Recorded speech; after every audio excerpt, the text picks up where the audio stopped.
That's a nice way to welcome me. What are you doing here? So, good morning again. We're picking back up on H492 and activating Instructor Natural Resources Board. It's 9:45, and this is Senate Natural Resources and Energy, and it's Thursday the 21st. So we have with us Chair Haskell, and when we had a conversation about 492 before, there was a conversation about the level of appropriation to fully support what 492 calls for. And part of our conversation here was wondering aloud how the JFO fiscal note of $300,000 was going to accommodate 4 part-time ERB members at a salary perhaps akin to a commissioner on the Public Utility Commission, which was cited as something somewhat analogous, plus 1 to 2 staff attorneys, and it was also pointed out that the pay scale being cited was for an entry-level lawyer, someone freshly minted, and that given the complexity of the programs, that it would be helpful to have a more experienced lawyer. So Chair Haskell, happily from my point of view, to have us have better information, re-examine the bill and the financial implications, and has put together a note for us. So if you could just walk us through the notes, then we'll know, it'll put us in a better position to get to the finish line and work with appropriation. Sure. So that we would need to hear these new numbers. Sure. Thank you very much, Chair Bray, and thank you for allowing me this impromptu visit. Just looking at the financial ramifications of H492, the original H492 called for 300 Ways and Means, upped that to 384 for fiscal 23 and 615,000 for outgoing years. Their estimation for 4 part-time ERB members is 300,000. We think it's more than double that using the pay calculation of our 2 part-time PUC commissioners, and their work hours vary dependent upon the project. Sometimes they're working full-time, sometimes they're working half-time, sometimes they're working 2/3 time. But in general, that pay scale is based on a 2/3 time full-time position. And I'd like to point out that it also includes benefits in that number because they are paid their benefits. So just to be clear about that. And Chair Bray, as you pointed out, I do believe they struck the staff attorney 1 and just put staff attorney, but the fiscal note calls for 105,000. With all of these numbers include benefits, by the way. And staff attorney 3 is closer to 130, as you can see. The next few lines are all the same. They're in our calculation, except for that we calculated that there's going to be miscellaneous costs, the travel, the mileage, the hotel stays, paying expert witnesses when they hear appeals locally. And we just used a number of 30,000 for 5 people. And there, it's a little bit of a guesstimate, but it seems logical. That would be about $3,000 per appeal if you use the 10 appeals a year number that we have had the last few years. In longer term, H492 asks us to look at the reasonableness of having a district coordinator and a district technician assigned for each of the 9 districts. Right now we have 8 district coordinators and 6 technicians, and so there would be an increase there. Not even calculating in office space because we're all teleworking, but the salaries with benefits again would add another 200,000 for 4 more offices, for 4 more staff dedicated, 1 to each of the commissions. Excuse me. So I just wanted to point that out and also point out the fact, as I'm sure you know, we are in a deficit position as it is right now, somewhere between $700 and $1 million. So this just puts an extra burden, if you will. So last year we did, I think, $1 million appropriation to take a NRB from like minus, basically somewhere in the neighborhood of like minus 500 to plus 500. So even with that 500, which I think was then going to roll over and be support of your current year budget, we're down. Still a little bit down, yes. What has made this year so expensive? Well, I think that this has been an ongoing situation, and I'm sorry that I don't have enough of the financial background, but I can get that for you. But it's been an ongoing, situation for the last few years, and we tend to be in more of a deficit rather than, breaking even, if you will. Yeah. Okay. And that was what I really wanted. I just wanted to make sure that was, that you all were aware of those budget implications. Yeah, thank you. I mean, we don't want to, we don't want to stand up programs and underfund them. Right. And that comes through in the form of support for staff needed to implement things, or just grants in order to implement programs in which grant making needs to be supported. Grants from the agency need to be supported. So thank you for that.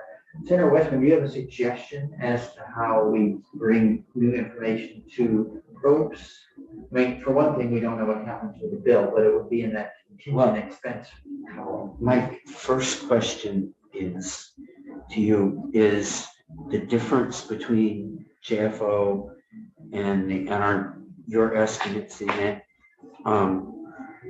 when will people go online? Is the 300 more reflective of a part year or the full year? Or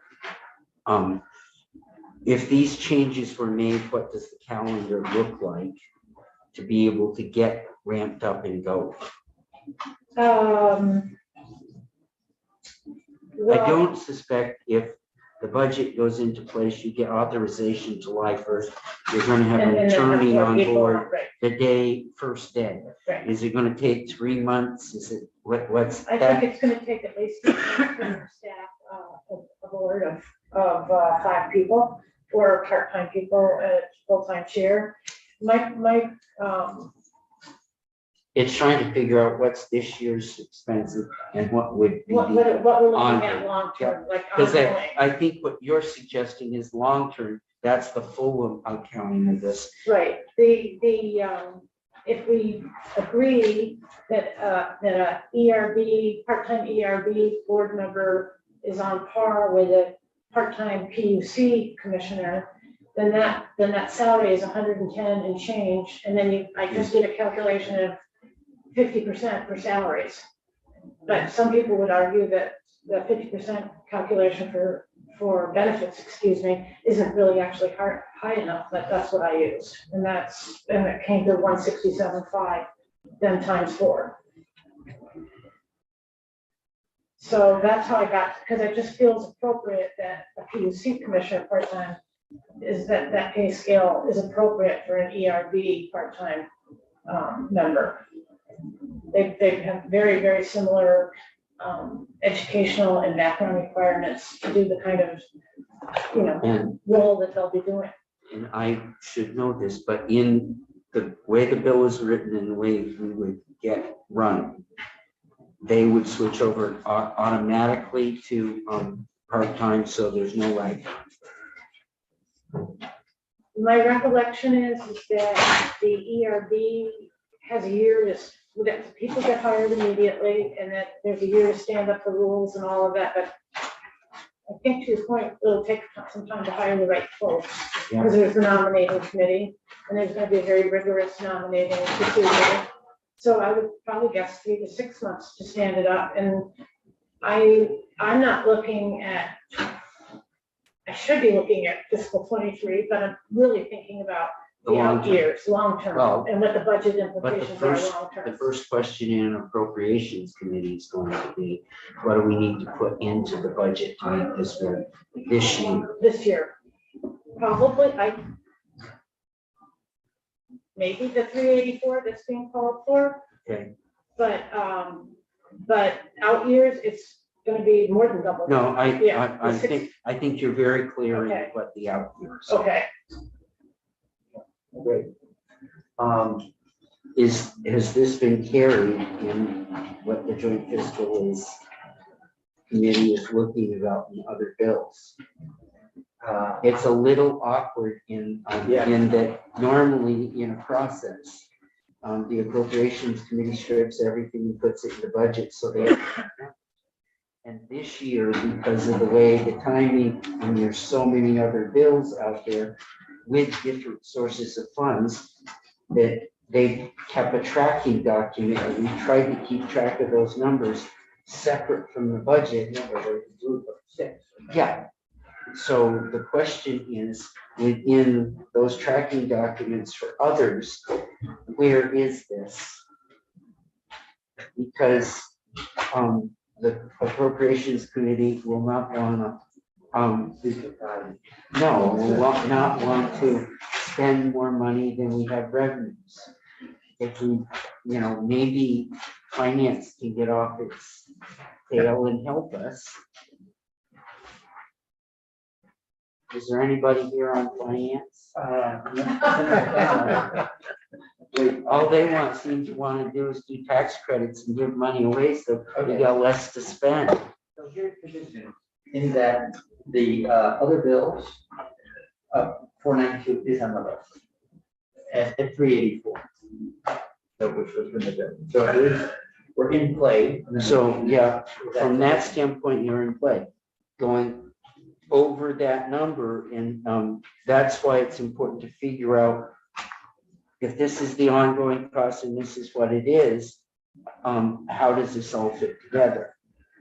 Could you, so I know that you were saying that your focus was really on helping us think about the long-term cost of carrying the program. Could you spend a little time going through looking at calendar and FY23 and comparing what you would anticipate a reasonable build out would be compared to the 384, so we can see if 384 actually works for FY23 or not? That way we'll have a head start in terms of sharing information with appropriations. sure, so I'll, yes, I can, starting July 1 through next June, do a calculation of what I think it will, yes. Okay. And Yeah, how long will it take to hire those attorneys? yeah, and to your point, it will be at least 3 months because of the nominating committee procedure process. They have to choose their members, they have to get that right. It'll probably be 3 to 6 months, to your point. Yeah. Yeah. So thank you for that. Yeah. And any other questions?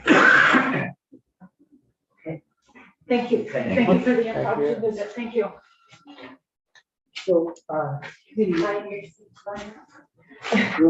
morning to. We'll get rid of Andrew, don't worry. Yeah, I'm Good morning, Secretary Moore. Thanks for coming in. I don't know how many minutes we have. I know that this is a day of people with over full schedules. If you could join us at the table, we want to touch base with you on, we have more than one bill, and Yes. one of which we were hoping to talk about earlier. And we had a presentation from Bournemouth of Nature Conservancy yesterday on Yes. page 606, and that related to human resilience and biodiversity. I had a conversation later in the day about, based on Ms. Oates' suggested language, when I talked to council, council had questions about how such a thing would be accomplished, having not seen bodies of water conserved. And the question was, well, how do you deal with conserving aquatic species without conserving the water in which they live?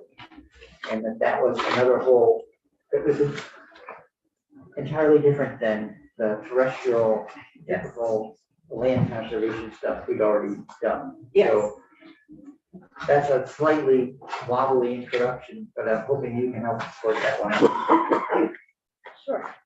Good morning. So Julie Moore, Secretary of Natural Resources, and I'm largely here to fill in for Matt, under the weather, Matt Chapman. Yes.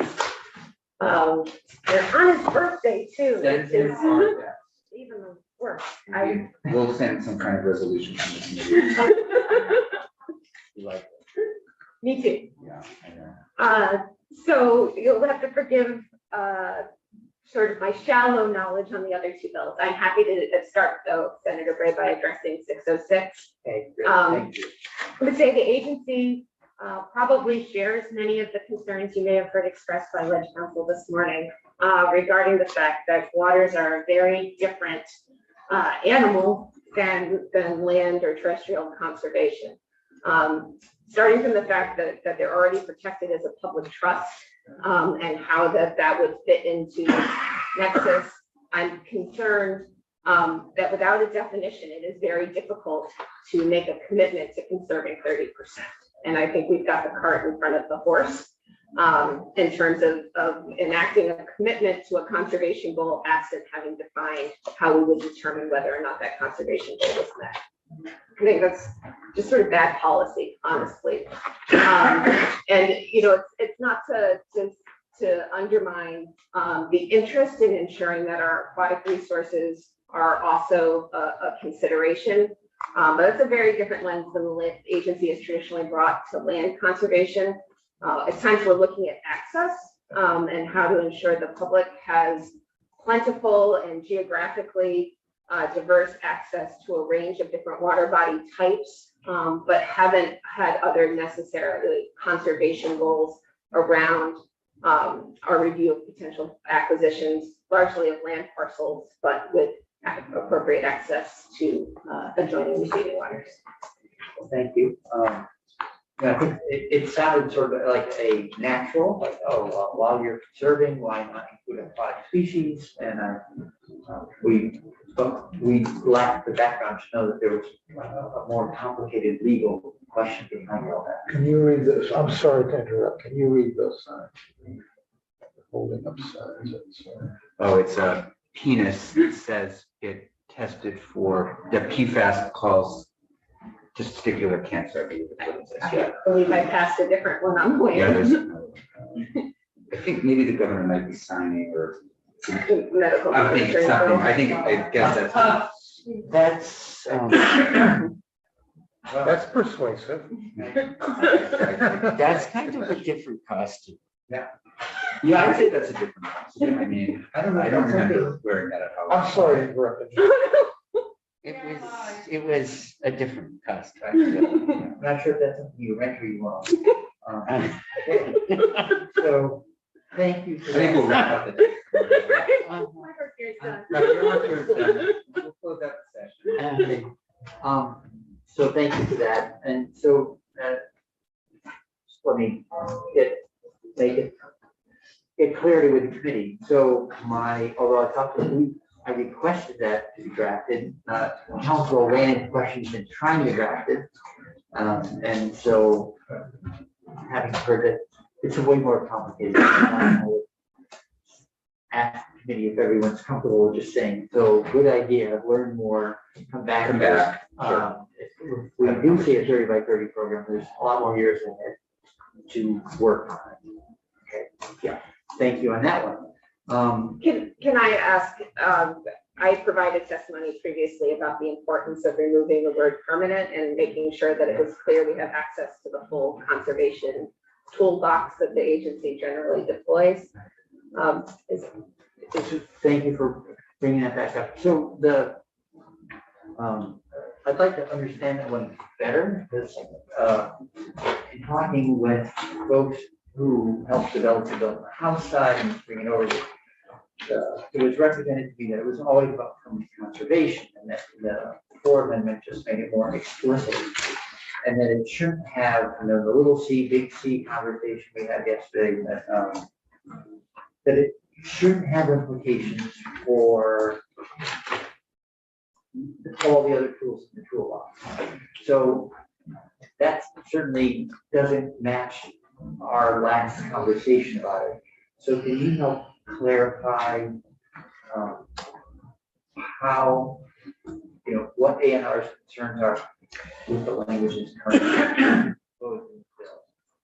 Sure. I think they're sort of twofold. One is as Commissioner Snyder testified to when he joined me last week, I believe, we do believe the conservation ladder is an important sort of series of steps in moving different landowners through a transition to permanent conservation, and that all of those tools play important roles in our overall conservation portfolio.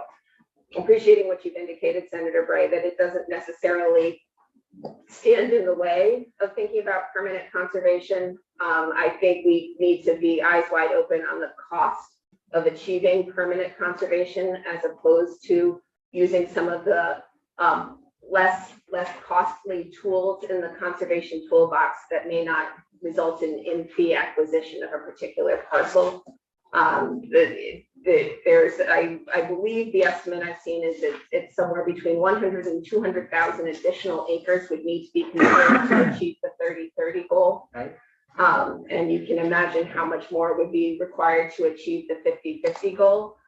Appreciating that these are goals and not requirements, I think it's still kind of beyond the bounds of reason to think that the resources would be available to conserve in fee that sizable portion of the Vermont landscape, should we want to do it, sort of regardless of some of the other concerns about activities and what would actually be counted as conserved.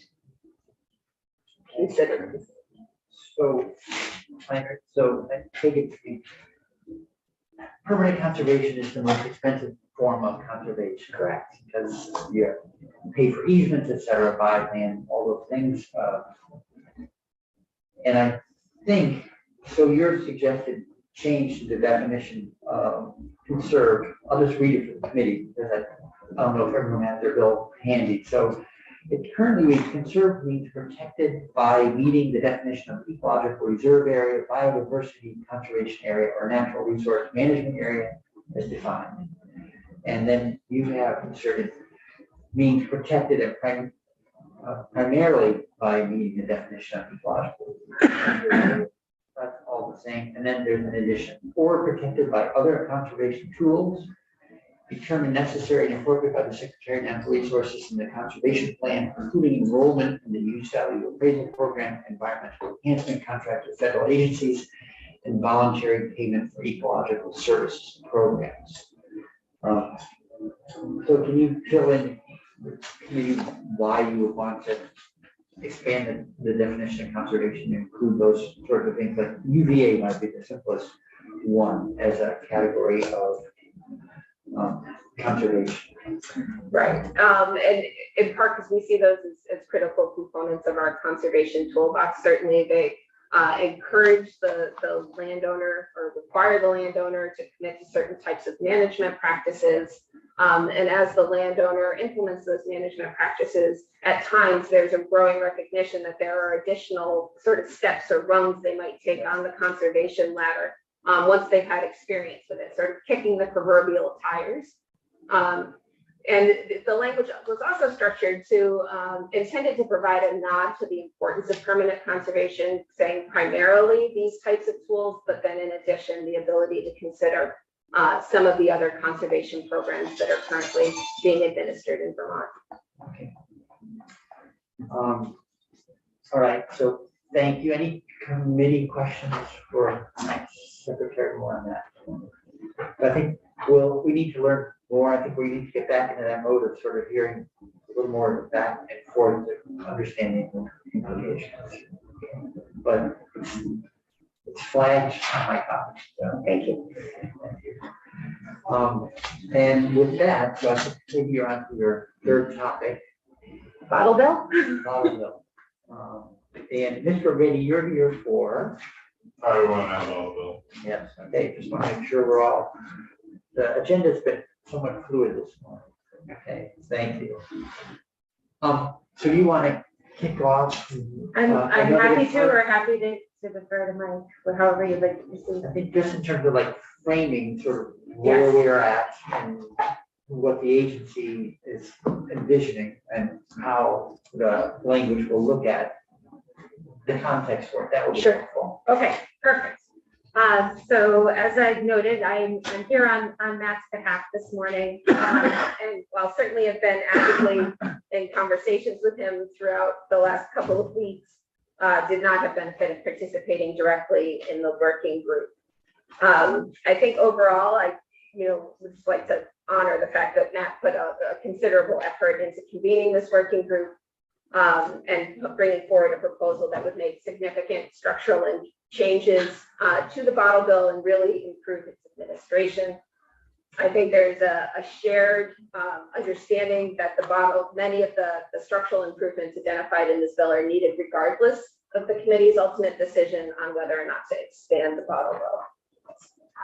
And in particular, having the bottle bill administered by a producer responsibility organization should result in a more efficient bottle bill system, more convenient redemption opportunities for Vermonters, and better service for redemption centers and retailers. The bill does exclude some large containers, so things like large sodas and juice bottles, but this is primarily to facilitate technological solutions. So those machines that sort of suck your returnables in for the redemption of containers that aren't able to accommodate a range of container sizes. Similarly, the bill also proposes to study small containers. Generally, we talked about as those NIPs, the small alcohol bottles that do create similar challenges with the technology. The bill would propose to take effect on January 1st of 2025, the expansion to other beverages, and this is intended to provide that PRO with sufficient time to establish itself, register products, and operate before the expansion to sort of iron out any kinks in the system. The bill does not include wine and glass containers, but instead would recommend a study to look at the most appropriate way to manage glass wine bottles. The bill does include a trigger that would increase the deposit from 5 cents to 10 cents if certain redemption targets aren't met. They're approximately once every 5 years with an increasing target over time. And just, I guess, so that's kind of the large components of the bill. I think Matt was generally felt like there was significant agreement on these core elements, which is a big step forward overall. But that said, he also asked me to note that while there's a great deal of discussion in the working group, there were people who need to discuss and be brought into these proposals who weren't members of the working group. And there do remain some disagreements among members of the working group on several issues, which were provided to the committee in the summaries of positions that I believe Matt filed earlier this week. So in sum, the working group made real progress on a number of foundational issues to the success of the modern bottle bill. That said, this bill is really a significant piece of public policy, and we believe would benefit from additional broader socialization before it's enacted into law. Senator Kim? Something more, the trigger to go up to, can you say something more about that? Yeah, so the first trigger, I believe, would take effect in 2026. Okay. And it's 75% of all bottle bill bottles were not redeemed for 2 consecutive years. So in 2026 and 2027, the redemption fee would increase from 5 cents to 10 cents. Is that something, well, we can always get Mr. Chapman, but is that obviously something we can monitor, the percentage and all that, yeah. Correct. And it scales up over time, and I think ultimately achieving or requiring a 90% redemption rate by 2050. Interesting. Good. Great, any other questions? Great, all right. We are above that number right now. I believe I did ask that question, Matt. I want to say we're somewhere in the 78 to 80% range right now Yeah, I in terms think of the redemption. last, I was of the opinion, and we were like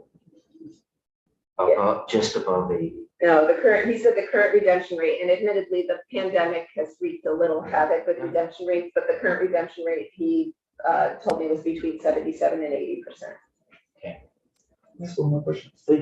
Is there, do you have a sense, and I know Mr. Chapman's been more in the thick of this, but why there might be some opposition to 10%? We haven't really jumped in too much on that. To the 10, To going up 10%, or is there any opposition? to 10 cents. To 10%. Okay, 10%. I don't know the answer to Okay. that question. Thank you. Used to be 40%. That was the original, you're right. It's a nickel for a soda and got 2 cents back. Thank you. You're welcome. Thank you. Mr. Maybe if you could, walk us through the bill every week. And I don't know if we have hard copies of the new version. I sent it to you yesterday. I can find it and send it.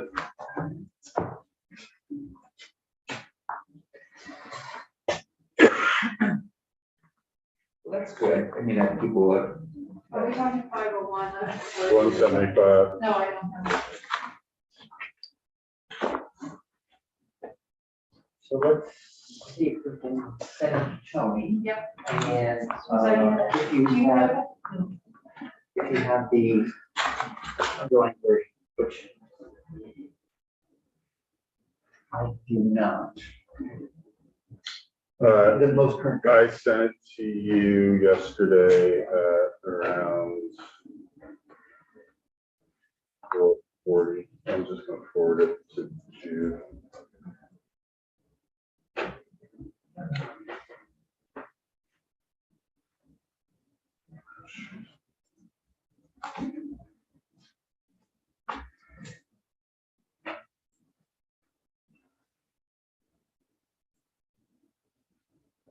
Pause. I'm having technical difficulties. I can go.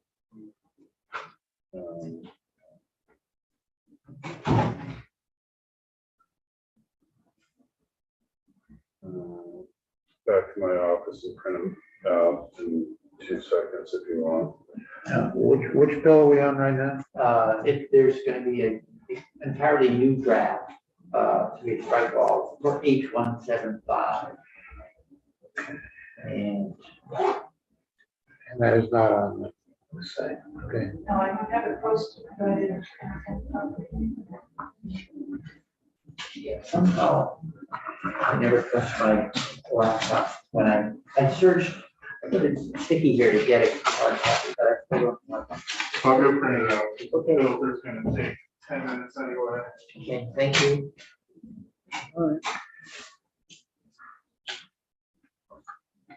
Yeah, I have a lot of that. I'm finding emails not entirely reliable. No, he was busy, he sent 3 or 4 other notes. Yes.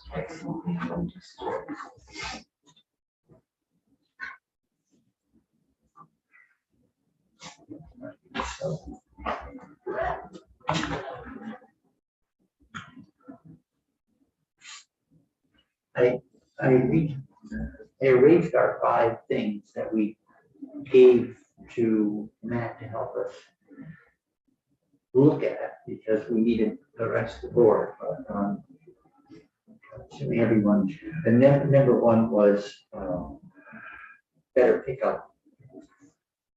That came across. Let me find the one to match. 2.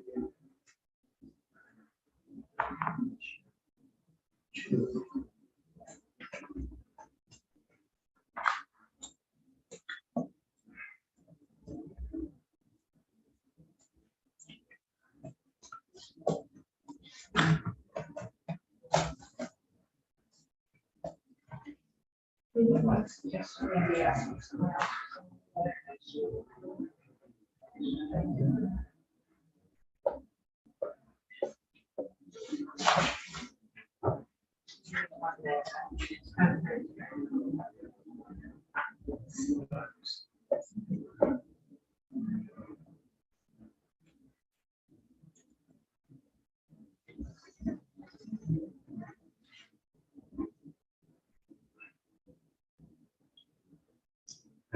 So just for reminding people what we asked Matt to lead the working group on, just be briefly from the sort of setup memo.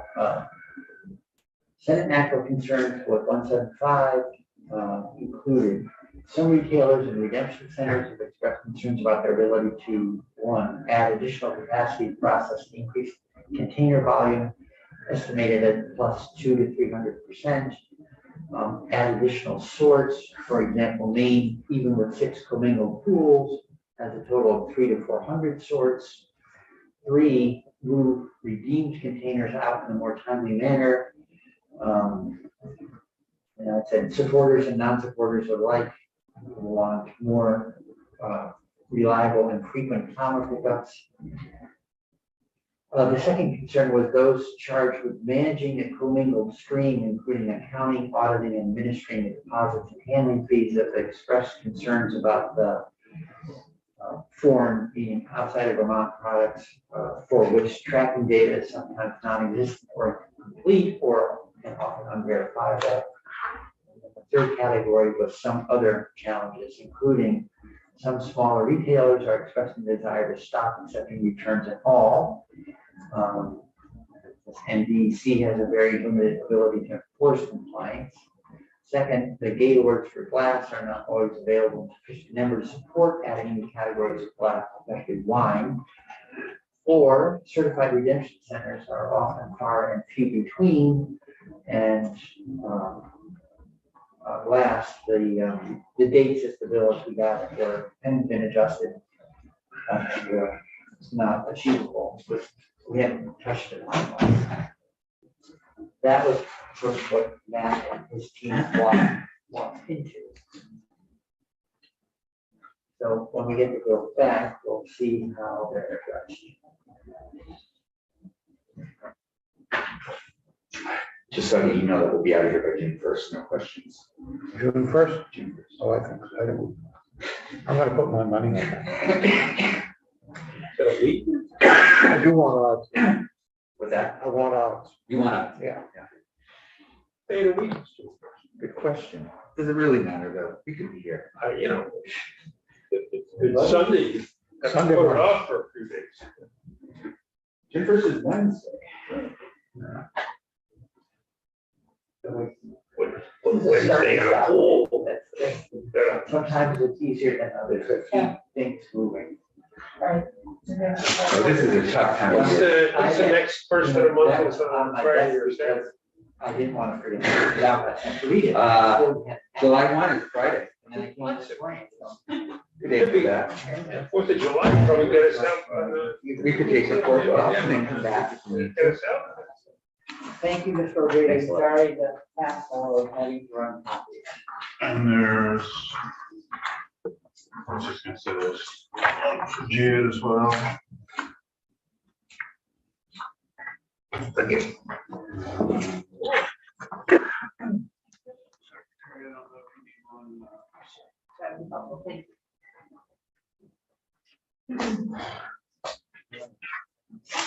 Again, floor is yours. So do you just want me to begin? Yes, please.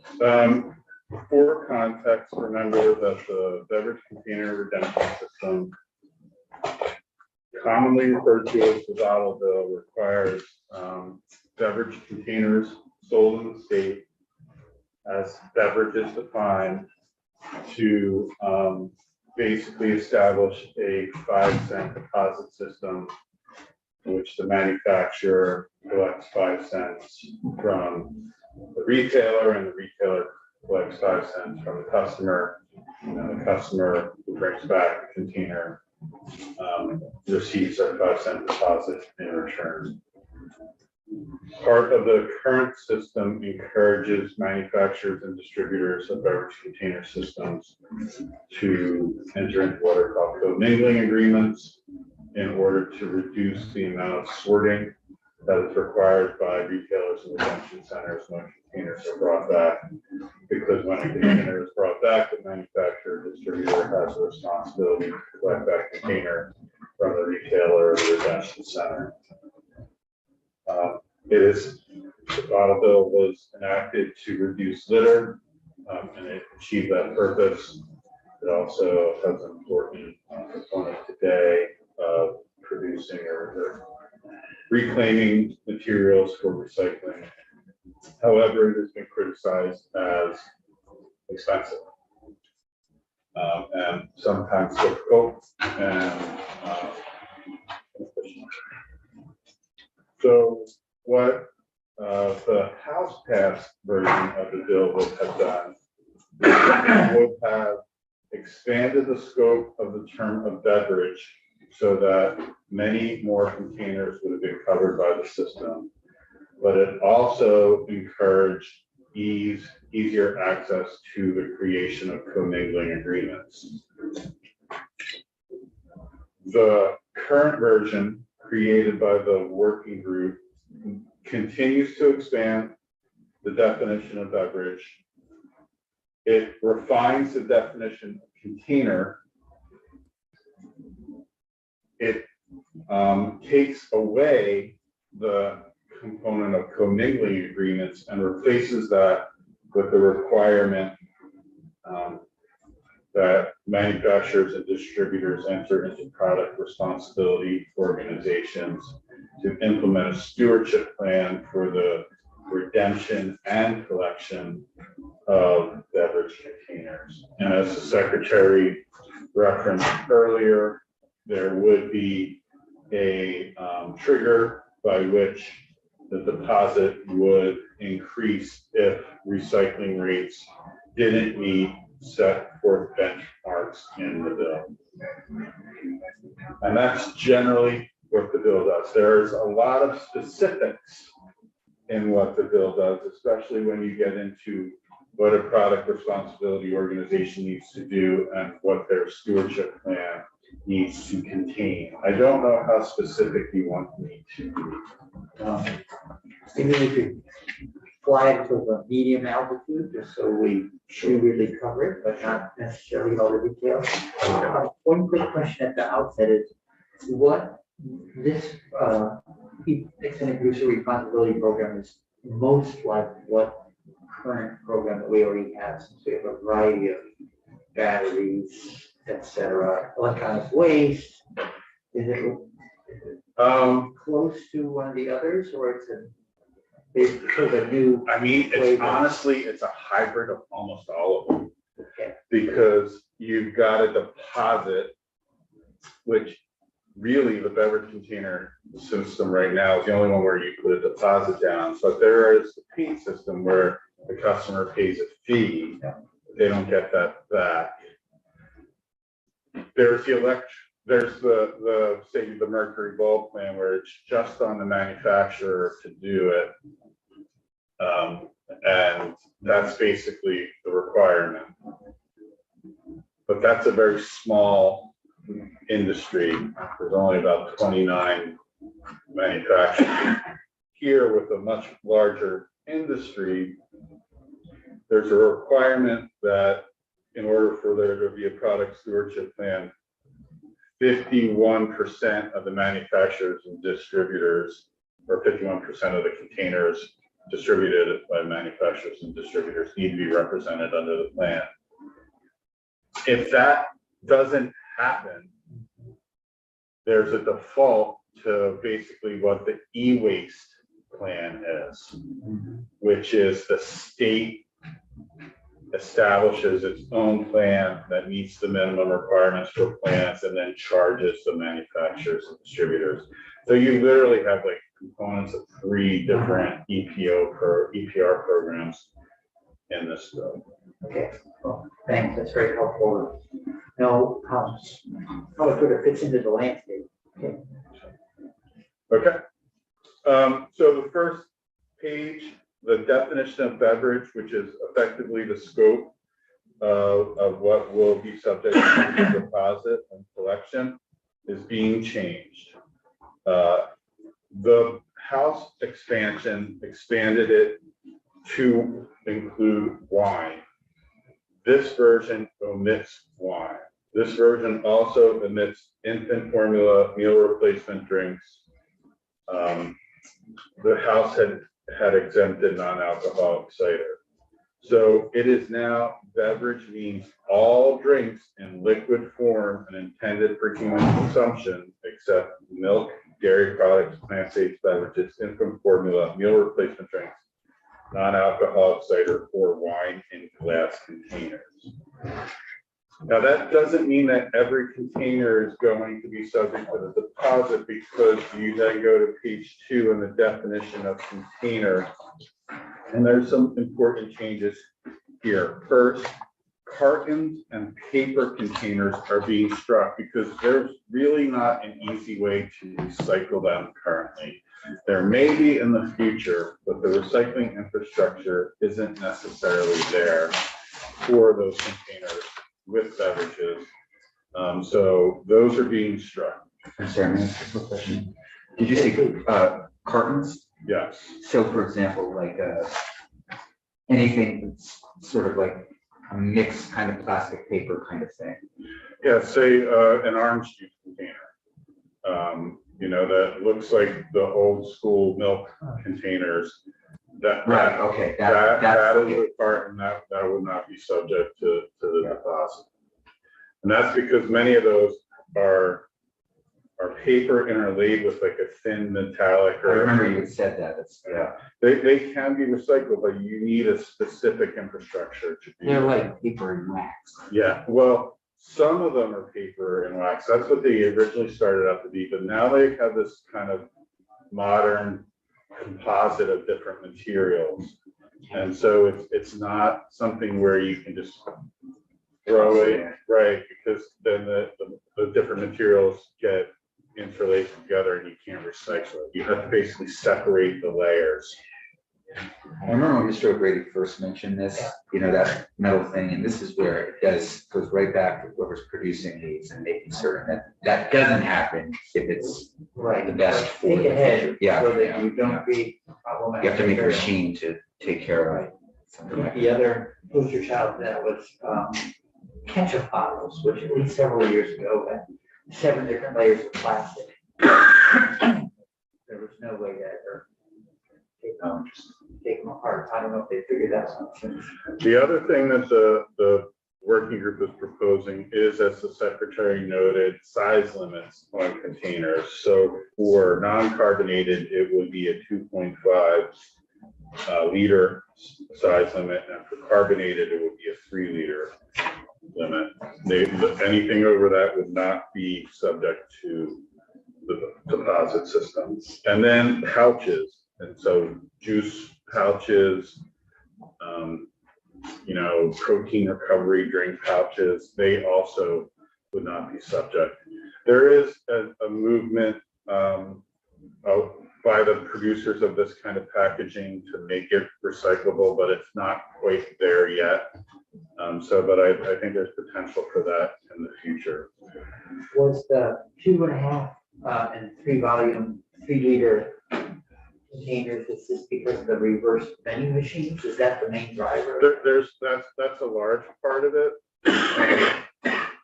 The other part that I've been told, and this was a while ago, is that it's now a size issue for a redemption center or a retailer. If they have to keep a 4 liter container or multiple 4 liter containers, that's going to take up a lot of room, much more room than say a 12 ounce can.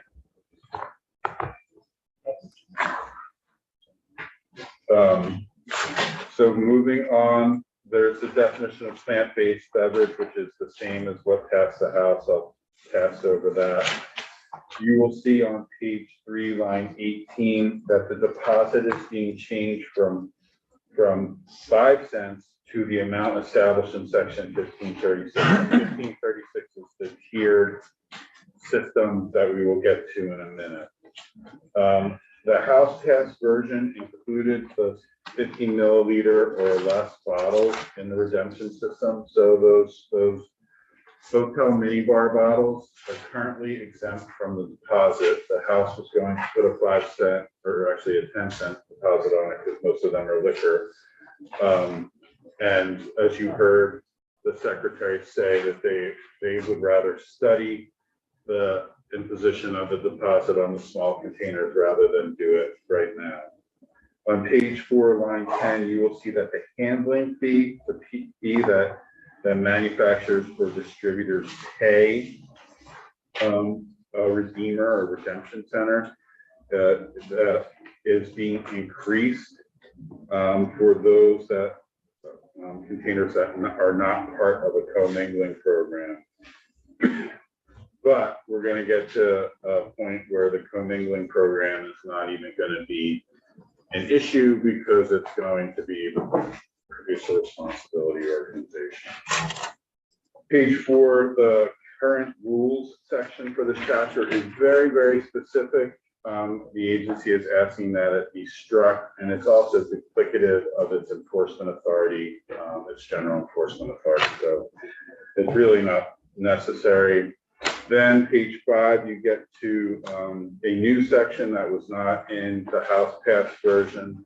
It's about acceptance by a retailer or a redemption center of beverage containers. Right now on page 6, you'll see that a retailer may refuse to redeem beverage containers with the prior approval of the secretary if there's another redemption center or centers in the area that serve the public need. Instead, the working group is recommending that a retailer may refuse if a stewardship plan that meets the requirements of section 1534 has been implemented by a product responsibility organization and the retailer's building is less than 5,000 square feet.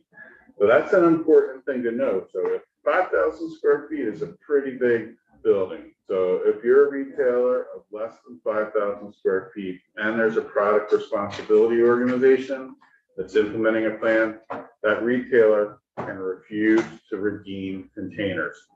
But we'll get to how the consumer need is going to be met in 1 minute. That's going to be met underneath the stewardship plan. On page 6, you'll see changes to the labeling. Currently, the law says for a metal beverage container, the 5-cent and the other information about redemption needs to be on the top of the container, of a metal container. You may have seen metal bottles that are aluminum bottles. That it's hard to get all that information on a bottle cap. So what the proposal as passed by the House is to allow for another approved method for security information. And then for the label that's required on a container, the working group is proposing that the label shall be on the top of the lid of the container, the side of the beverage container, or in a clearly visible location of the beverage container. So basically, alternatives for adding the information to the container.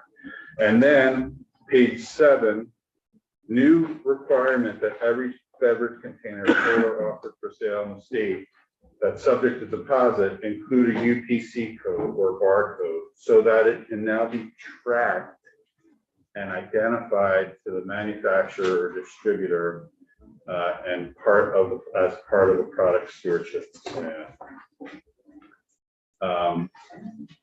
Going down on that, there's some duplicative or unnecessary penalty language that's being struck on lines 16 through 18. And then the rest of the sections in this bill are all new and are not in H-175 at all. And the first is that when you are selling a beverage container in the state, you need to register with the state. So what they're changing the registration requirement is that you have to register 30 days in advance of initiating sale of the beverage container and participating in a stewardship plan approved by the secretary. Now, all of these requirements are going to have tiered effective dates or future effective dates. I won't go into that until we get to the effective dates because you can see how it builds when you look at the effective dates. Do current manufacturers selling in the state have to register? Yes, they're supposed to. There is definitely some lag time for some manufacturers, especially the small ones, but they are all required to register. Thank you. Then on page 8, line 12, you'll see the redemption center provision. Remember how I noted that there is a commingling requirement. If a certified redemption center currently redeems more than 250,000 containers per year, there has to be a requirement that the certified redemption center approves in a commingling agreement. Well, now that we're going to have a product stewardship organization and stewardship plan, you don't need that redemption center to have to participate in a commingling agreement. And then on page 9, you'll get the requirements for participation in a producer responsibility organization. So no manufacturer or distributor may sell or distribute a beverage container without participating in a secretary-approved PRO.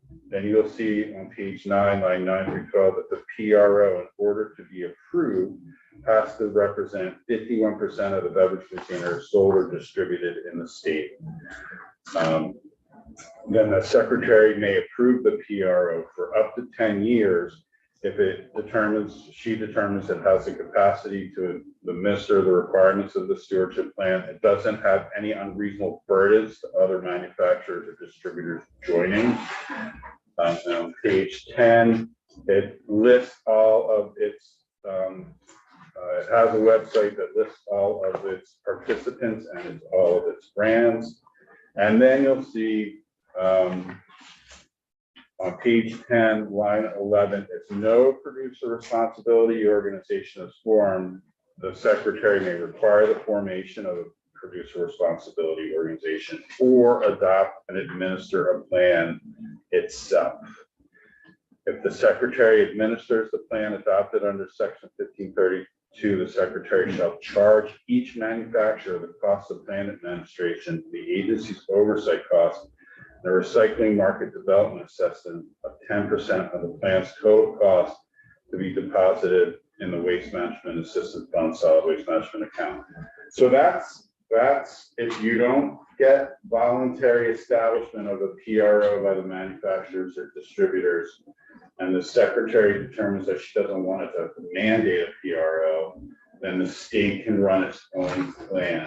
An important part of this that's different from the e-waste is it sets forth how and what the secretary is going to charge, because under the e-waste plan, it got a little bit of a controversy and conflict about what the contract was going to be and what was going to be assessed to the manufacturers.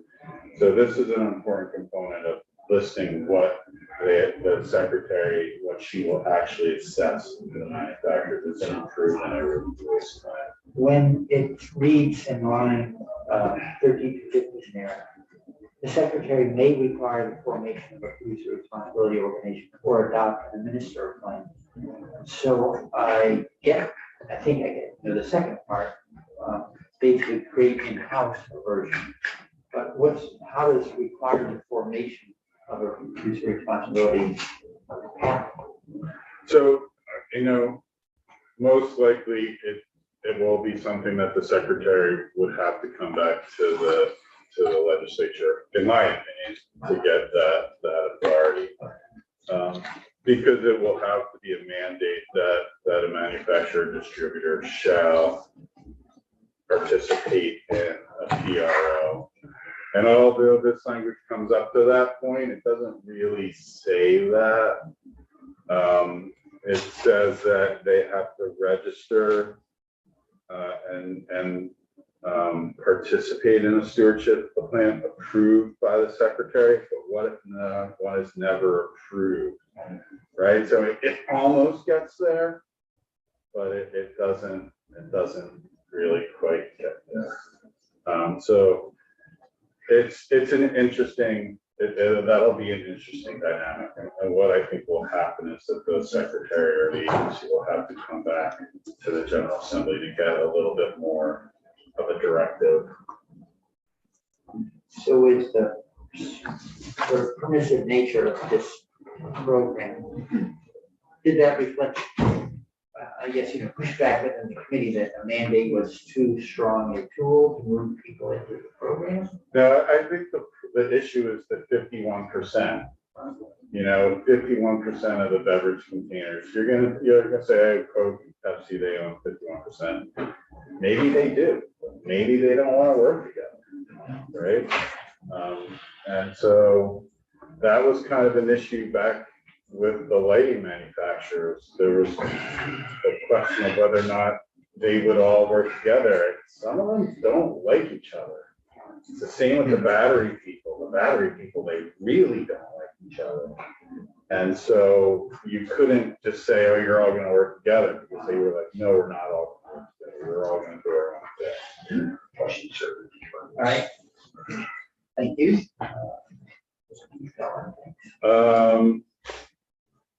And then the agency's administration costs are going to be reimbursable, page 10, 20 to 21. That is a component of most EPR programs. It's usually through a set fee, but the fee is one of those things where maybe it covers the agency cost, maybe it doesn't. So the working group's just making it a reimbursement. On page 11, you'll get the minimum plan requirements. I'm going to move through this really quickly because there's really not that much difference from your typical EPR plan. It has to have a convenience. There has to be at least 3 points of redemption per county that provide an immediate return of deposit. There needs to be 1 point of immediate return of deposit in every municipality with a population of 8,000 or more.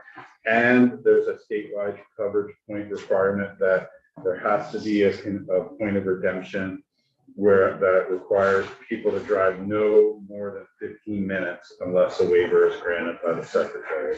So theoretically, a person would need to travel no more than 15 minutes to redeem their container. So can I just add, is this a redemption center? Is this a store? Because if you go on A&R's map, they have the map of redemption centers out there, but there are a few stores that do, and there's a whole bunch of stores that are in kind of limbo land that don't take anything back, but nobody finds them because they don't have the space to do this. And so what are we talking? I think you're probably going to see redemption centers. I think you'll see stores. I think you might even see solid waste management entities that are going to participate in this, because they're supposed to all get compensated for their costs in administering the redemption. So if it's free of charge to a solid waste management entity to do redemption, maybe they start to do it. Okay. And this goes in place when? In the timetable? Yes, it goes in a future date. So you'll see everything's tiered to step out. Yeah. And do you know what the future date is? Sure, I can.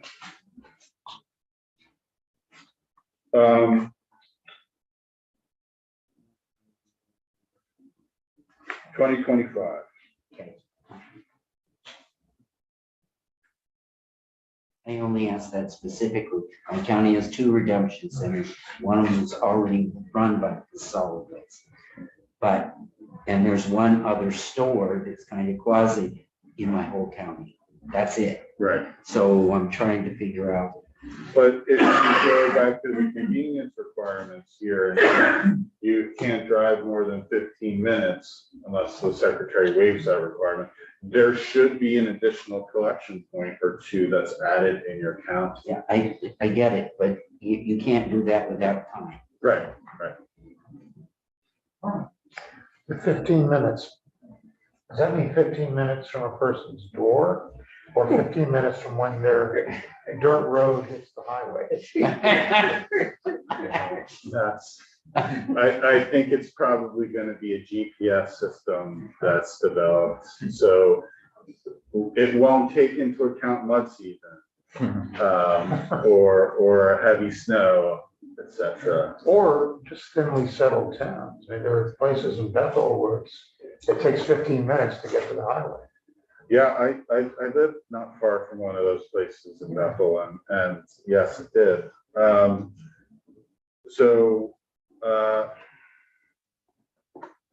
they're gonna have to develop, but remember, the secretary has the ability to waive that requirement.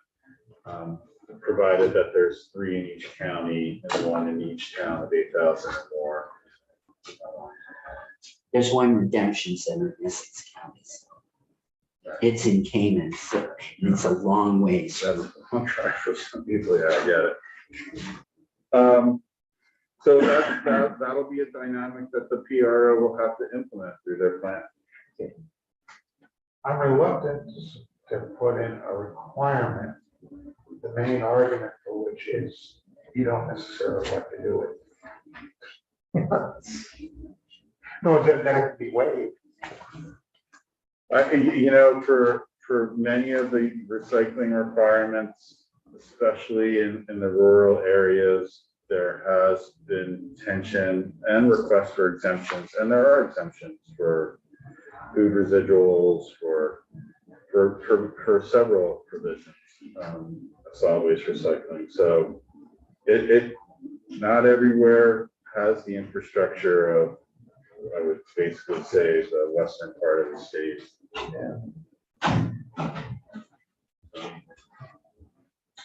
Thank you. On page 12, you'll see the compensation. The plan describes how all locations that redeem containers are fairly compensated. There can't be barriers to participation in the collection program. They'll figure out a way to minimize sorting. They'll figure out a way how they're going to pick up the materials on a timely basis, and they're going to supposed to use to the maximum extent possible existing infrastructure. They also need to identify how it's going to impact municipal recycling, because solid waste management entities and municipalities do engage in recycling. They do recover some monies in their selling of those materials in the recycling market. There has to be education for consumers. They have to consult with stakeholders, and then there's a report no less frequently than annually about who is in their PRO, the amount that they are redeeming, the location that where the material was recycled, any carbon impacts, costs, any improvements that they've identified, environmental impacts, educational material, and any additional information that the secretary requires.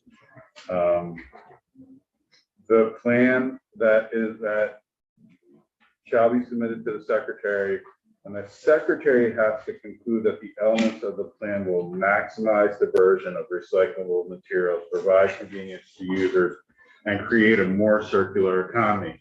Basically, address all the issues with the current bottle bill system, improve efficiency, increase redemption, and create a more circular economy. The plan subject to a program audit every 5 years by an independent auditor about how it's operating. It's also subject to a fiscal audit about whether or not its costs are reasonable, whether or not they can be improved. Then you get to page 15, line 16. This is the container deposit provision. The average container deposit shall be 5 cents unless the redemption rate fails to meet the minimum redemption rate established in subsection B for 2 consecutive years, in which case the redemption rate shall be 10 cents. This is exactly what the secretary said. The minimum redemption shall be beginning July 1, 2025, 75%, 2030, 80%, 2035, 85%, 2050, 90%. Page 16, line 5 through 7. A&R gets general rulemaking authority for the program. Section 2, page 16. Remember the sheet? Everybody remembers the sheets, right? The sheets now go into the Clean Water Fund. Well, this is providing that 50% of those shall be retained by the producer responsibility organization to help pay for the cost of the stewardship plan. So taking it from the water. Yes, and then there's going to be another division in the Clean Water Fund of those funds. So you're going to have 50% retained by the PRO, then 50% is going to the Clean Water Fund, and then in the future, 50% of what's going to the Clean Water Fund is gonna go to the waste management assistance. Would you remind us how much is going right now? Dollar amount roughly? It's approximately, but it was approximately $2 million, but it's gone down a bit, hasn't it? It's like 1.7 or something like that. I think Pat's told us to expect 1.5. Okay. But the pandemic has really That's right. affected. The return. Thank you. Section 3 is the default procedures that A&R uses for public notice and comment. This is going to be a type 4 procedure.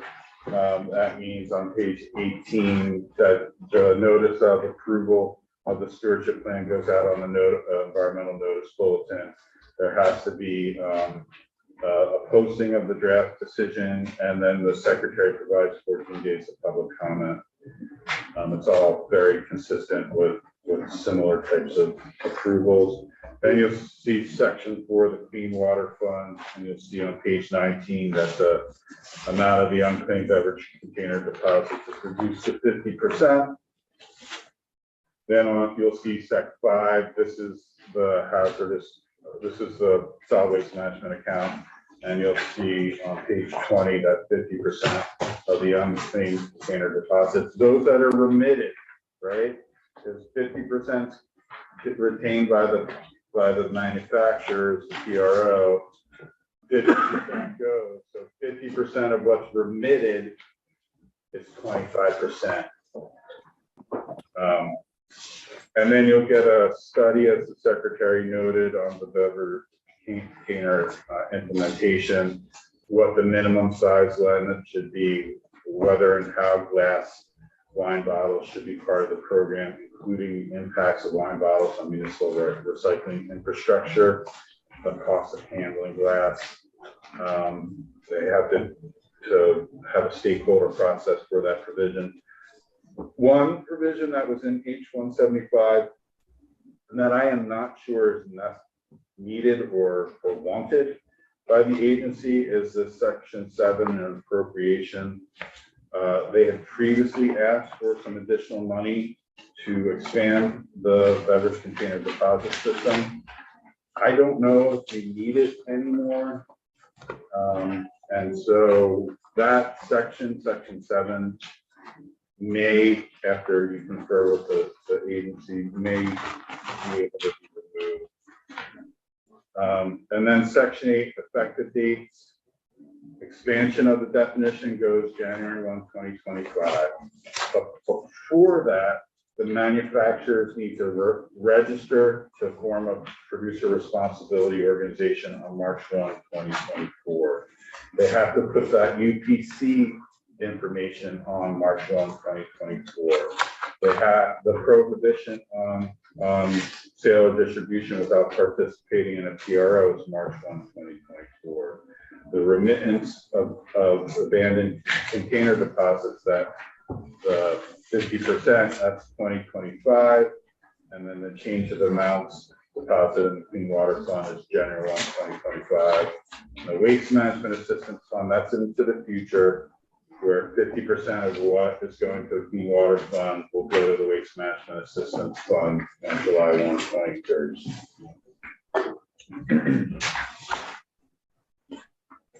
Very much. So type 4, was that the most involved of the, I'm trying to remember, like, there's 1, 2, 3, 4. No, it's not the most involved. What's, can you just fit it into the scale for us? It's, I would say it's kind of the standard to low involvement.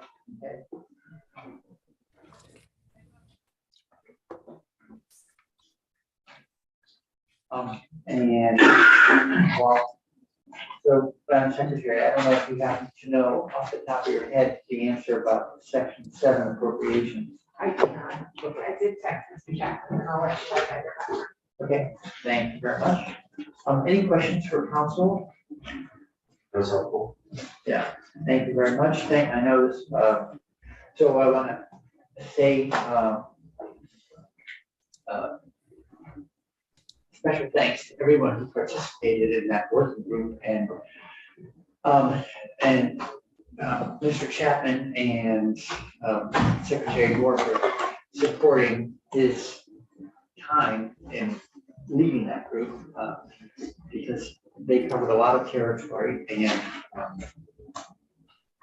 it was sort of a breakthrough finally, figuring a more durable solution to a larger program to handle more containers. So thanks all the way around. We haven't hit the finish line, but there's a lot of progress. And thank you, Mr. O'Grady, for very timely drafting of all the work that came up. Matt did text back to the brief in section 7, which I'm not doing it. So we can move 7, so, okay, all right, so, you can flag that for next draft, and we can take that out, thank you. Any other questions from the committee on the, outlook? Would Red Bull be subject to a project? Yes. Where did this committee meet? Where did it? Where did the working group meet? I think they met virtually. Pardon? I believe they met virtually. So the Red Bull cans are spread all over where computers. No centralized. No centralized. Thank you. All right, thanks again, Mr. O'Grady. So we are now, it's just after 11, and we're switching to page 501. An act related to regulation of food repackaging facilities. We've had a conversation committee. And on two fronts, but I think for anyone who's been tuning in who hasn't heard anything about it, we have a Senate counterpart 282, but this is a new draft, and in a nutshell, I'd say the concern that motivated work in this area was seeing, one was a concern around, the primary concern was that we're depackaging food in containers, and the repackaging process leads to the introduction of the package itself in the form of small particles into the food residual stream produced. And we want to know more about how much plastic or microplastic ends up in that food residual, what other products of concern or Pfas might be traveling along with the plastic, and then what the ultimate disposition of that material is. Where does it go next, and where does it end up? For instance, does it end up land applied? But the concern was that we not end up unintentionally land applying food residual stream that included some people call that forever pollution, because for the most part, there's no natural processes to break them down and recycle them like all other natural materials. So for that, Mr. O'Grady, could you walk us, well, let me pause and ask Secretary Moore, did you want to say anything? I have comments, but it probably makes sense for my public first. Okay, thank you. So Mr. O'Grady, back to you, please. So Mike O'Grady, Vice Counsel again, just to refresh your memory about H501 as it passed the House, it established a moratorium on A&R issuing new or amended solid waste facility certifications permits for the operation of food and packaging equipment until there were rules adopted under the Act and went into effect. Provided that A&R could issue an amended certification to a facility that was already certified if the amendment did not result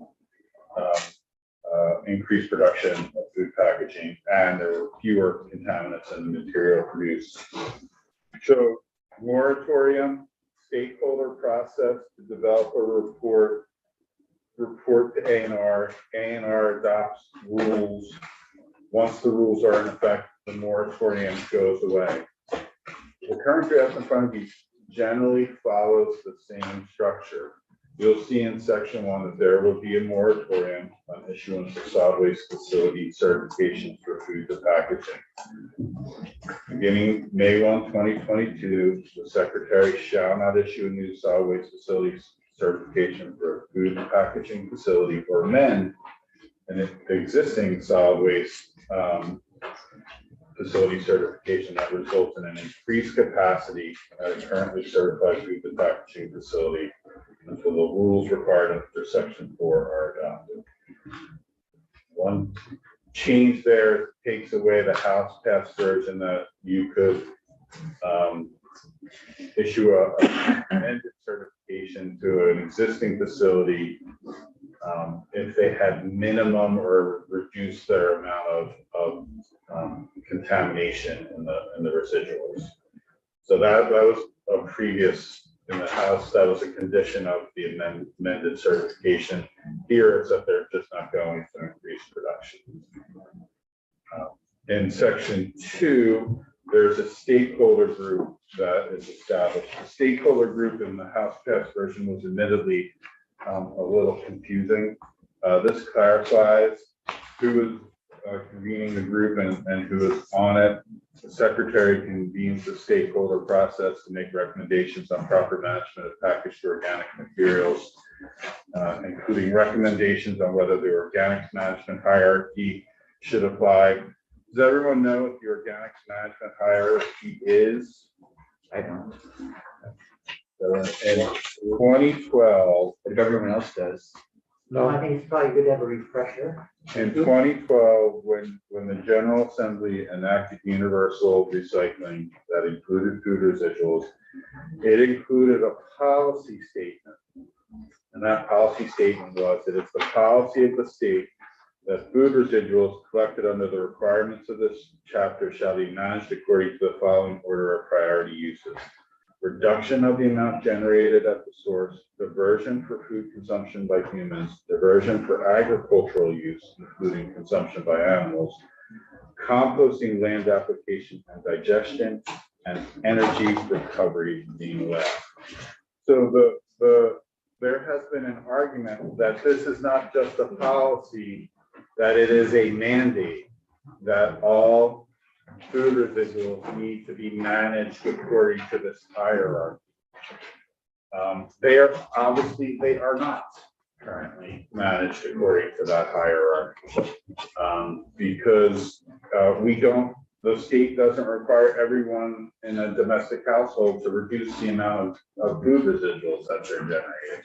It doesn't require them to divert before they send it out to a solid waste facility, to divert it for human use. You know, that is not what is happening, even though people say it should be happening. And so there's a kind of a fundamental disagreement about whether the hierarchy is just a policy, it's a goal, or whether it's a mandate. And so the board shall is in there. right, but it says it's a policy, right? And it's a policy of the state to do this. It's a policy of the state that you meet the carbon emission goals by, well, those multiple, it's a policy. being like a priority. Right, it's a preference. Preference. So that's a fundamental disagreement between interested stakeholders. So the report will include recommendations on whether the hierarchy should apply to each generator of organic waste. They'll also include whether A&R should modify its existing policy surrounding source separation of organic waste, and any recommendations on the proper use of the packagers and the management of organic waste. The stakeholders shall include somebody from the Agency of Agriculture or Food Waste, composter, a farm that allows animals to forage food waste, the packaging facility, and a representative of the retailers and grocers, and then a representative from a food product manufacturing company. They give their recommendations to you on or before January 15, 2023. At the same time, there's going to be a study on microplastics from the packaging and food waste. On or before January 15, 2025, A&R in consultation with the Agency of Ag submits to you a report regarding the prevalence of microplastic and Pfas in food waste and food packaging. It shall include a list of the organics management facilities in the state, the summary of the organics management system, including transportation and post-consumer food waste and materials created and how that material is managed, the summary of existing data on the levels of microplastics and plastics in material produced from organic management facilities, including levels of PFAS above background levels, a summary of how other domestic and international jurisdictions manage physical contamination in organic waste to evaluate the percentage by weight of physical contamination present. Because the technology, frankly, to manage to certain standards isn't really readily available in the United States. Page 4, that they identify data gaps to the effective management of microplastics and recommend how to close those data gaps. Recommendations on management changes that will reduce the levels of microplastics in the environment, including special management requirements of facilities, bans on certain containers or packaging, restrictions on the locations of managing materials that contain high levels of microplastic. Implementation of the food residuals hierarchy again, and whether or not source separation also needs to change for these organic materials. And if possible, in light of the data, a recommendation for a standard methodology for testing microplastics and a health-based standard for microplastics. So basically a microplastics PFAS study. Then there's rulemaking. The agency has requested some changes to the rulemaking section. The rulemaking section currently is focused on food and packaging facilities. The agency's recommendations is to expand that to be more inclusive of food waste management. So I'm just going to walk through what's in your drafts, and I assume the secretary will talk to you about the changes that the agency is seeking. So right now, the secretary would adopt by rule requirements for operation of food and packaging facilities certified to operate in the state. The rules establish standards for the materials that may be accepted. The packaging standards for the amount of contamination, including microplastics. The secretary shall not adopt rules until or issue permits until they that restrain agricultural activities without the consent of the Secretary of Agriculture. And then the secretary shall not initiate rulemaking until she receives the recommendations of the stakeholder group and the PFAS study. So that's an important component. Do you want to wait until 2025? Because that's when the PFAS study is coming in before the secretary goes to rulemaking. And then there's a repeal. Once those rules are in effect, that moratorium on new food and packaging facilities or amended existing certifications would be repealed. And then the bill goes into effect on passage. Thank you. Had I been able to keep pace with drafting, I think one of the things in here that was flagged for conversation, and I might have suggested not including even in this version, but is lines 3 through 6 on page 5. Not adopting rules, A&R not adopting rules of it without the consent of the Secretary of Agricultural Free Markets, but we can talk more about that later. All right, so any questions for council? Is there anybody else? Getting right back even before the bill, how does the packaging get into, seems like all just depackaging, you're separating the food waste from the packaging. So how does the packaging get to be a problem in the first place?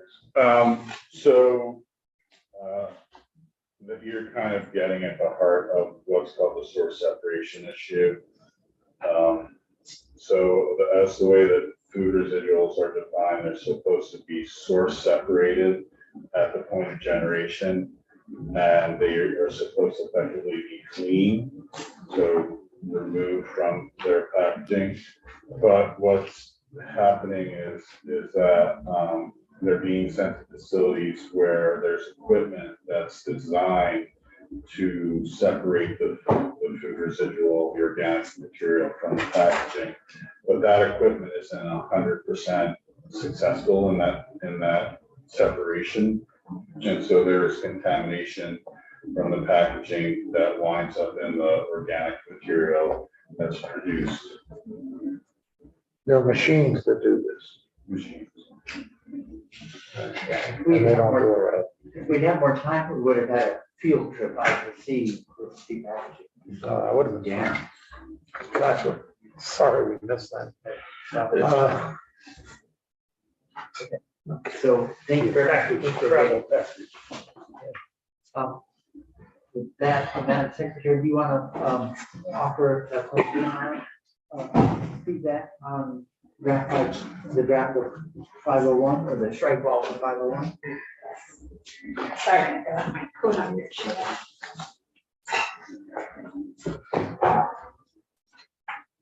Papers organized. Thank you again for the record, Julie Moore and our secretary. So as Mike alluded to, we are seeking a series of changes, largely to section 4 around the rulemaking, although also would like to make a suggestion regarding the composition of the stakeholder working group, to include one additional member, which would be a representative of an entity that operates an anaerobic digester, which is a place that much of this material actually lands.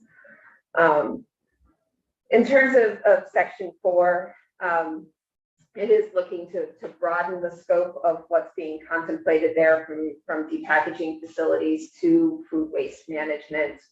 And then looking at standards that could be enacted to reduce the amount of contamination, as well as seeking to address some outstanding questions we have. And I see that Dr. Roy is on the call, but looking to address some of the outstanding questions we have about not just how to quantify plastics contamination and food waste, but what an appropriate standard would be, and answer those questions so we don't just end up with a number on the back end that says we have 200 pieces per unit, but we know what 200 pieces per unit means in terms of environmental or potential human health or animal health risks.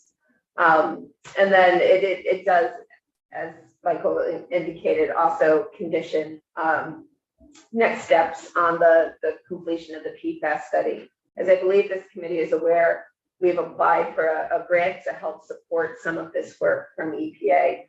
We haven't heard back yet about whether we will receive the funding. Obviously, we're committed to doing the work regardless, but having resources from EPA would be a great addition to our overall effort in this space. And then just need to look, that was answering your question.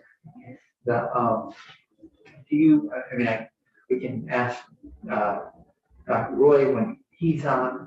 I don't know if you have a sense in-house of the kind of what you might call a workable timeline, not only understand contaminant levels, but the health significance of contaminant levels. I mean, it seems like this is an emerging field of study. It is an emerging field of study, and I think that's one of the challenges.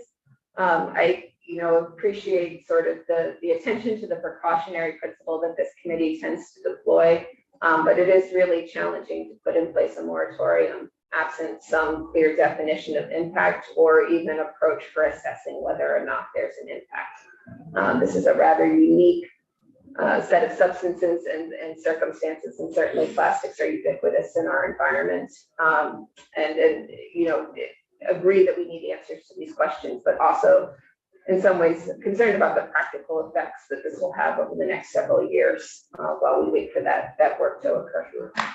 Well, not that I want to ask you to speculate, but I guess I am.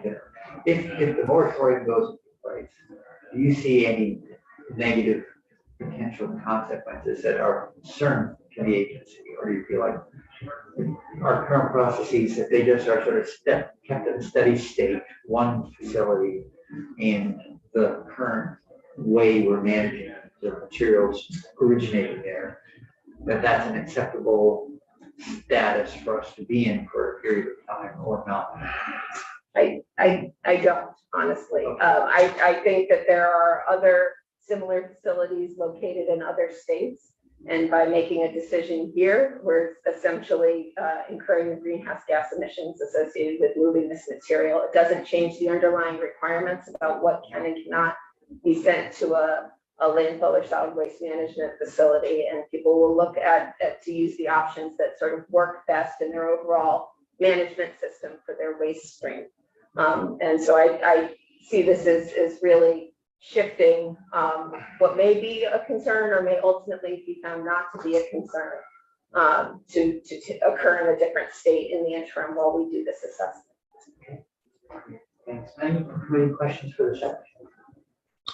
Yeah, I'm still sort of more or less the question I asked earlier, which is, what does this look like out in the world? I'm trying to do it's like residuals in the packaging.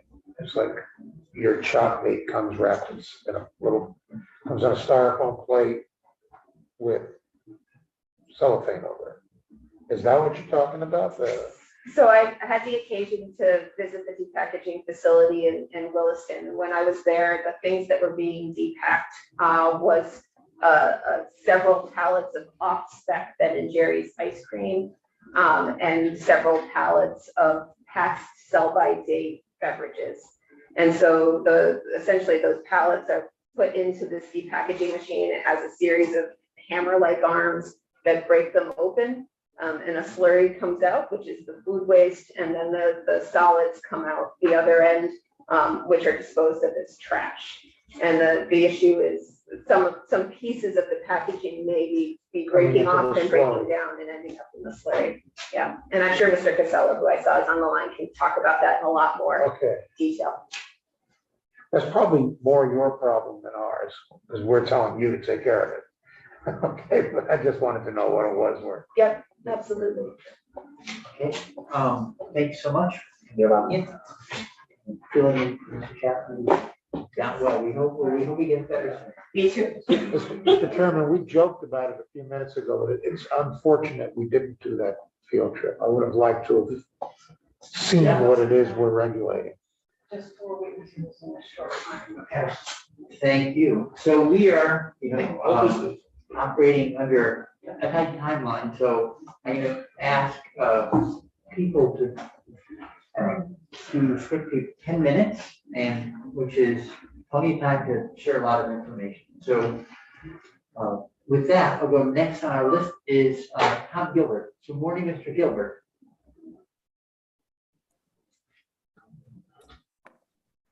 Good morning, Chair Bray and senators of the committee. Thank you so much for taking my testimony today. There is actually quite a bit to cover, and 10 minutes is going to be hard. So hopefully the committee will continue this conversation after today. I am the owner and operator of Black Dirt Farm in Stannard. We employ 7 people here year-round and undertake a variety of enterprises that all are related to the handling of discarded food. It's my hope that the committee will expand the scope of the bill to better create conditions necessary to achieve the soil pollution prevention intent that it was set out with.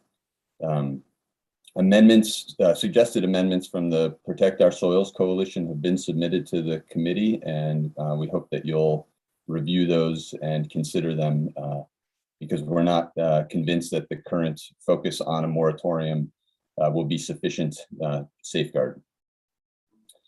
And Mr. Gilbert, sorry to interrupt. Yeah. We were talking earlier, we didn't have a base bill to look at.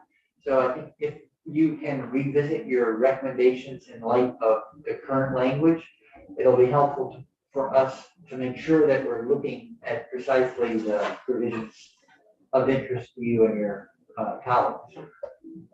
Sure, yeah, we certainly can do that. We've provided a bulleted list of just the distilled intents of the amendments and then some actual legislative language, and we can review that after the hearing. Okay, thank you. Just a little context. Our farm is modeled on the carbon cycle and follows carbon as it would flow through the food system in the image of an ecosystem. And that involves collecting discarded food from over 100 businesses and institutions throughout the region. We collect about 30 tons of discarded food weekly. That material is brought back to the farm and is made into a compost blend, which we forage 1,200 laying hens on with a seasonal high of about 2,000 birds, from which we sell eggs, and the culled hens are also sold for meat. What the birds don't consume, we make compost with that's used on the farm and sold. And a portion of that is further processed by worms to make worm castings. We also grow 40 acres of crops, including hay, leafy greens, tomatoes, and a small number of other produce crops. Just to frame the issue a little bit before we get started, I think there's a couple things as you hear testimony throughout the morning that are important to remember. The first is depackaging by nature is fundamentally illegal. It is contrary to the law that this body passed in 2012, which has very carefully crafted definitions. And it is also important to remember that depackaging is not necessary or essential for the vast majority of food materials. And therefore, any potential pollution that it may create is by choice. The conversation you'll hear today is largely around this issue of the precautionary principle. I think all sides of this conversation agree that the intent to divert organic material from the landfill is important, but differ on the approach. Those here concerned with the transfer of microplastics and PFAS into food-producing soils will be arguing for the committee to apply the precautionary principle and protect the source separation clause as the most effective pollution prevention method. Like the medical field, we must assume a do no harm approach. Much of the emphasis in this bill and our amendments are focused on preventing pollution from depackaging because this, for all intents and purposes, is illegal as the law is written in an unregulated activity.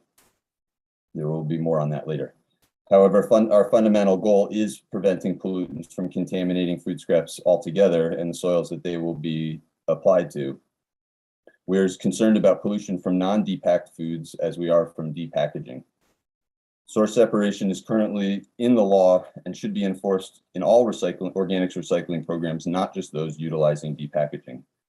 And this is where our amendments are important, and that a moratorium is not alone sufficient. It's important to be discerning that with the term source separation. Source separation is not simply the act of collecting food scraps in a separate container. It's the purposeful and intentional practice of separating inorganic materials from organic materials to prevent their contamination.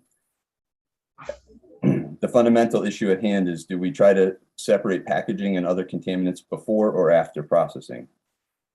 The challenge with doing it after processing is that the contamination and the transfer of pollutants may have already occurred.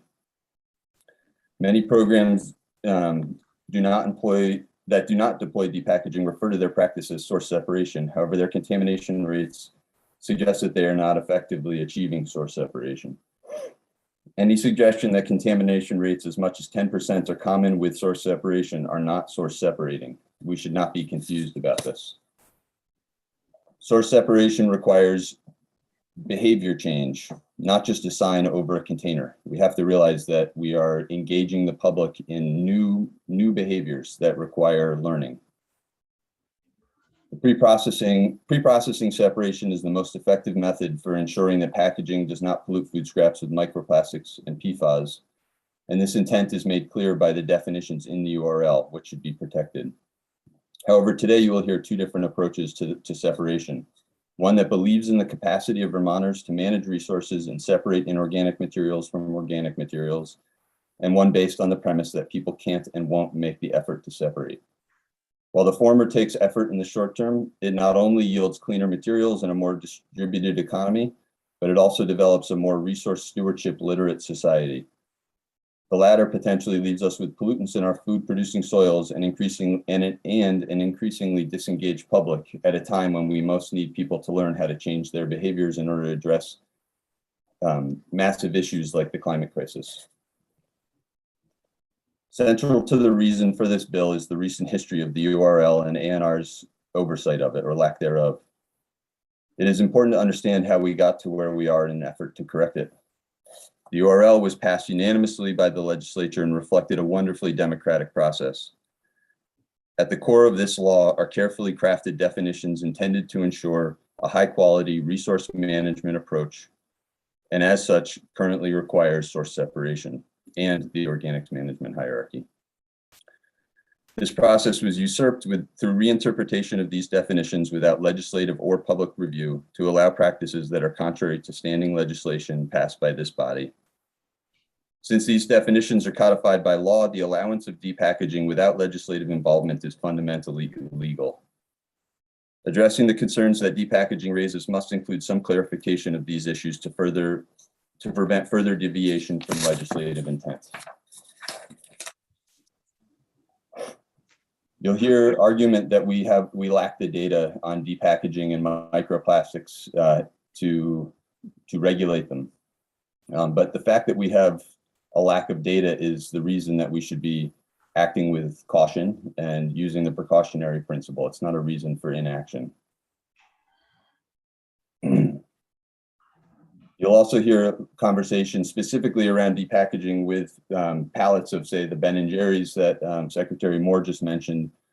And while there may be some very recalcitrant, hard to unpackage materials out there where depackaging may be successfully applied, right now the agency is allowed for the ubiquitous application of the technology to include many existingly source separated materials, like from produce, getting mixed with packaged materials. As you know, microplastics are being rapidly linked to a variety of human, soil, and ecological health concerns. There's an increasingly wide body of literature to this effect. Where gaps of information exist in the literature, we should not presume safety. We know packaging sheds microplastics and Pfas. Microplastics are linked to cellular and genetic damage in humans and are also connected to terrestrial and aquatic damage. In soils, they undermine soil health and soil stability, keystones to the prevention of soil erosion. A particular concern is the growing body of evidence that uptake by crops and other food sources of microplastics is occurring and creates pathways for human consumption of microplastics. Studies show that microplastics have also become a vehicle for other toxins to enter humans. Kirkman at University of Kansas has documented the increased plant uptake of heavy metals like cadmium with increased levels of microplastics in soils. And Smith et al. In 2018 states in their paper, in addition to additive chemicals being associated with plastic debris, microplastics in the ocean accumulate persistent organic pollutants.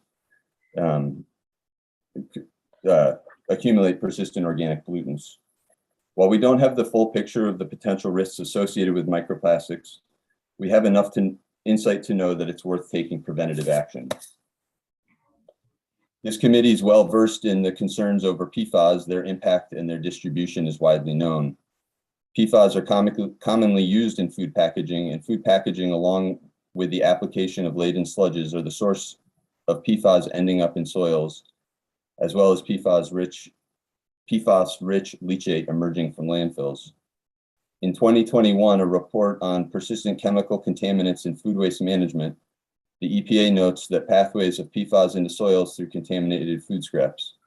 The report goes on further to state, quote, strategies to mitigate risks due to the land application of compost and digestates contaminated with PFAS include upstream solutions, such as phase outs and bans, feedstock restrictions to avoid the processing of waste streams likely to have the highest PFAS levels, use restrictions for soil amendments, and the concentration limits for soil amendments.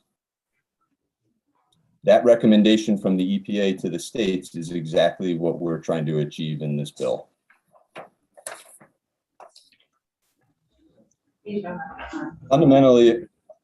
Fundamentally, our problem is about the orientation to these issues.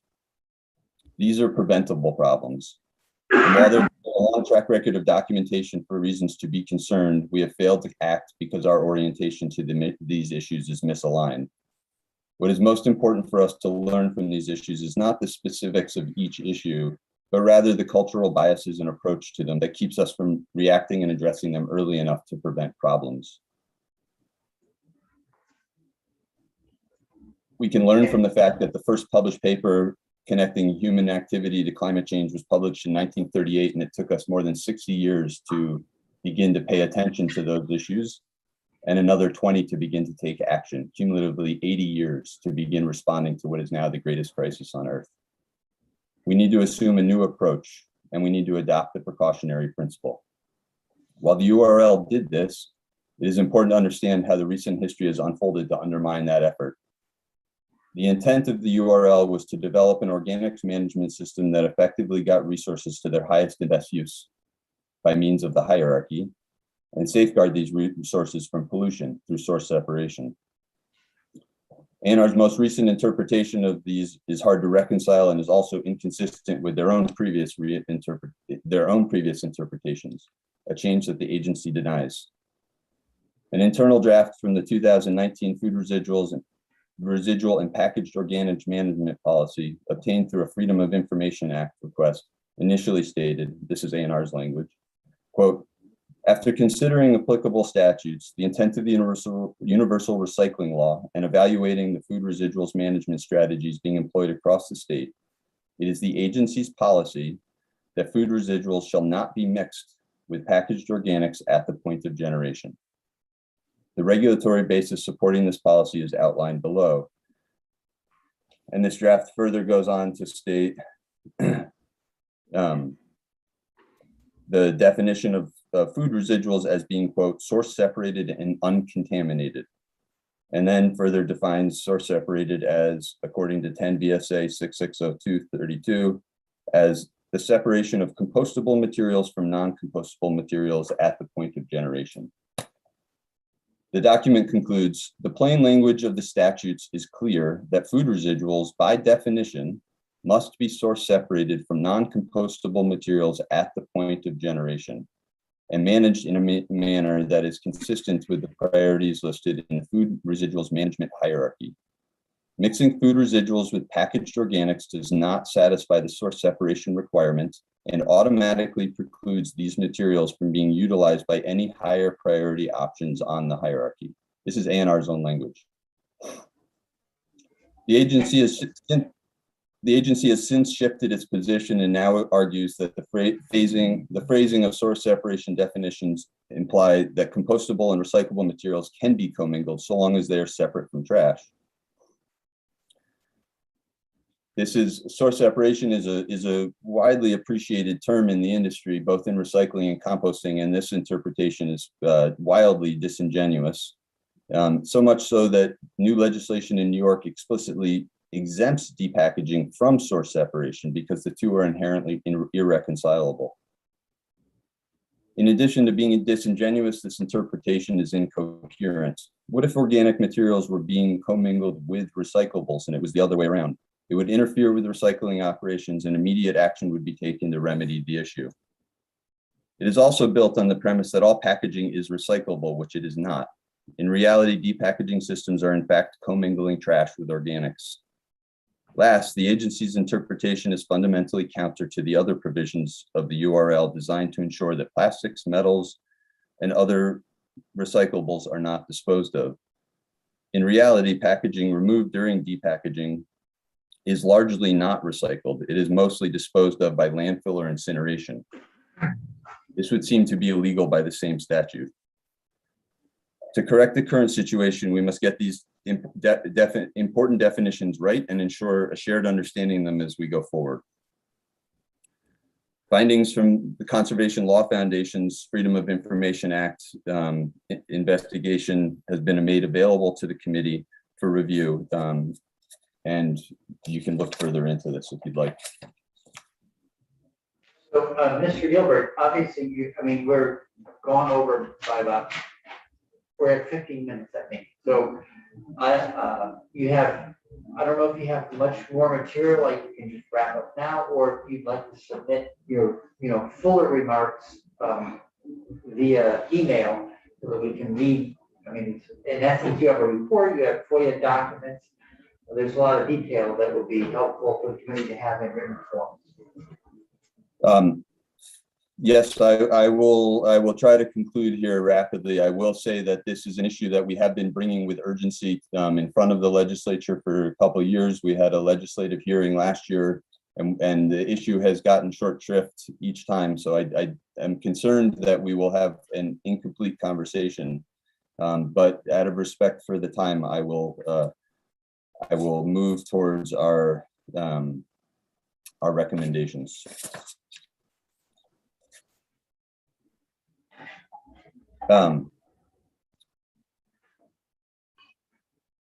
Forming a study committee is an important part of this because of all of the reasons for the lack of information that will be cited as we go forward. We do not feel that that rulemaking should be part of the steps here because, and we feel that the study committee should actually report back to the legislature to inform future legislation. The agency has not shown adequate leadership or commitment to the URL or its legislative intent, the integrity of Vermont soil health to provide necessary rulemaking at this time. We believe that additional steps should be made to prevent the unnecessary commingling of easily source separated materials from those that are highly packaged to prevent unnecessary exposure to microplastics and Pfas.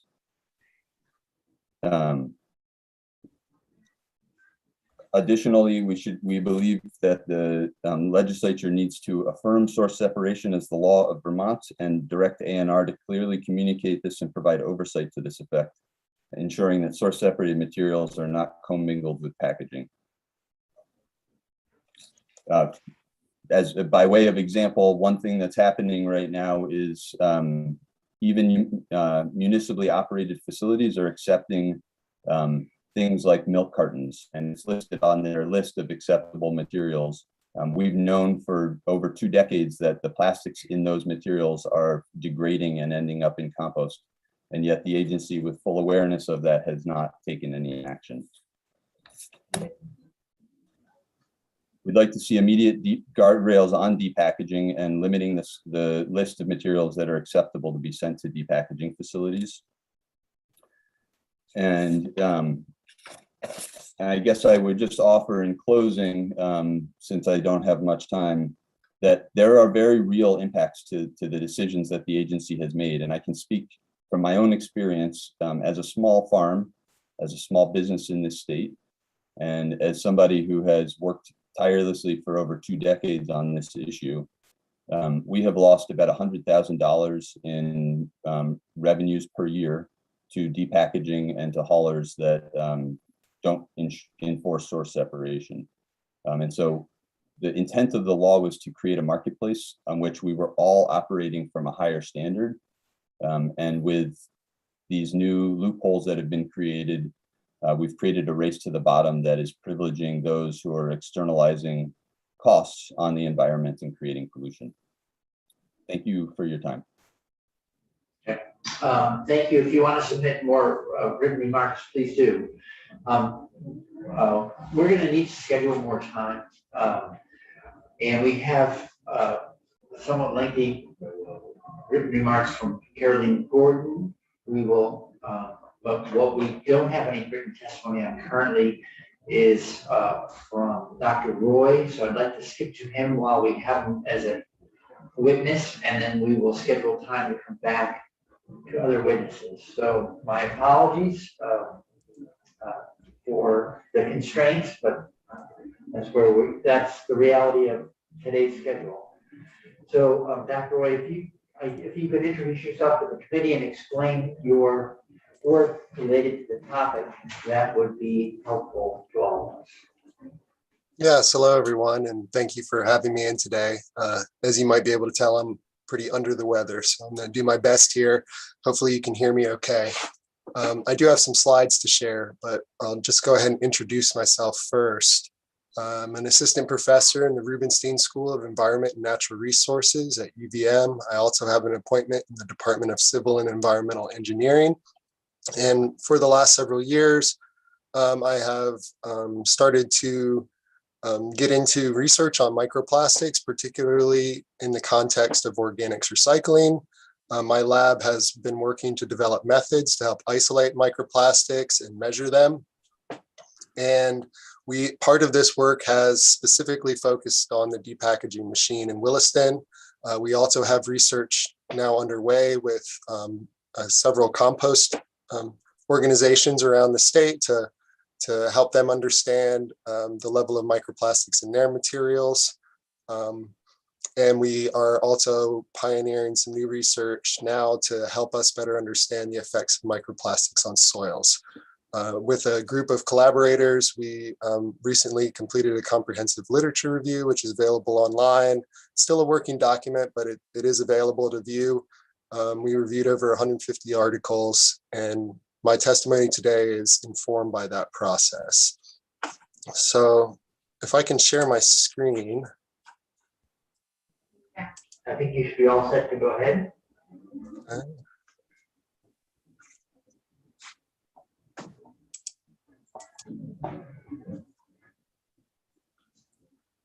All right, can you see my screen okay? Yes. Yes, great, thank you. Okay. Okay, so one of the conclusions we came to after our comprehensive literature review is that microplastics contamination is a near ubiquitous challenge in organics recycling and beyond, really. Microplastics have been detected in compost, digestates, and food waste. However, there are limited studies, only around 16, mostly from Europe and Asia, very few measurements from the United States. So far, there's not enough evidence to determine that any technology or processing strategy is inherently free of contamination risk. Microplastics have been detected in agricultural soils by numerous studies, as well as throughout the environment and in some foods and beverages. There's multiple potential sources and exposures. Research on ecotoxicity of microplastics in soils is underway. There have been some observations of negative effects. There have also been observation of mixed or no effects in the literature. And we need more research to determine risk thresholds. And so there's numerous unknowns, and this continues to make this a very challenging issue to navigate, as alluded to by Secretary Moore. So ultimately, I think where we need to head with this is what I refer to as evidence-based policy.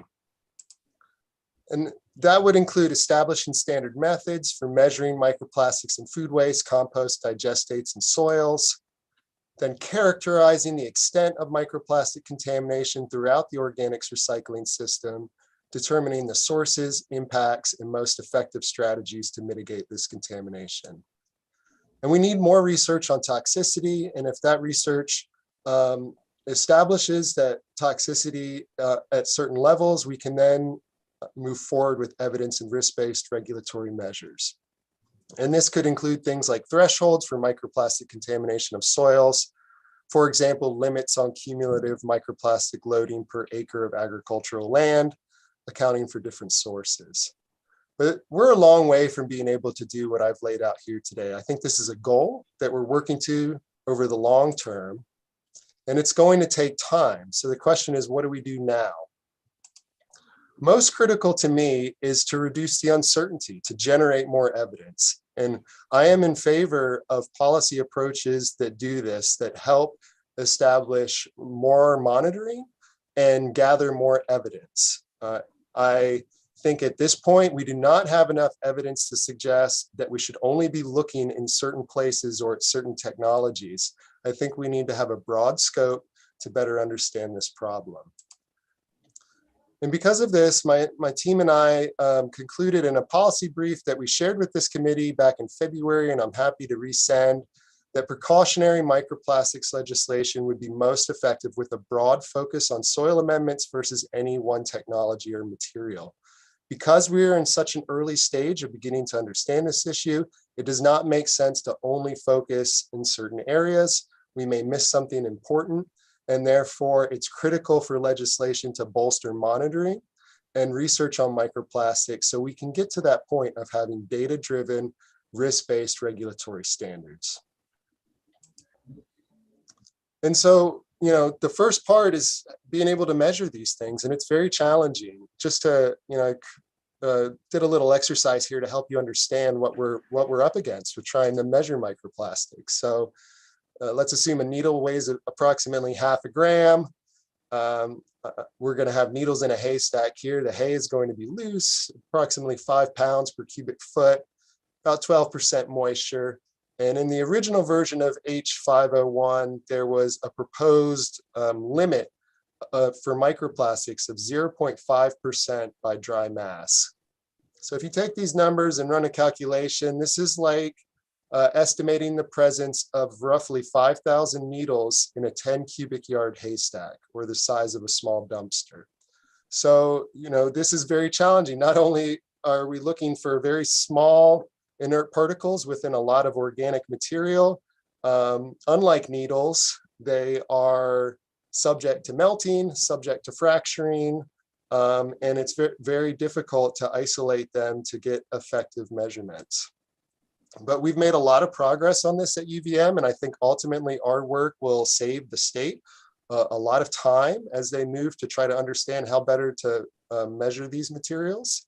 We have to isolate them, so we have to try to remove as much of the hay as possible first. We're settling on a method using 30% hydrogen peroxide for multiple days. That slowly removes the organic material without melting the microplastics or making them more difficult to isolate. We then identify them using a microscope and a dichotomous key, and we can currently identify microplastics down to 0.5 millimeters, and we separate them into different size classes above that. We also have technology at UVM to confirm that what we've isolated are actually microplastics.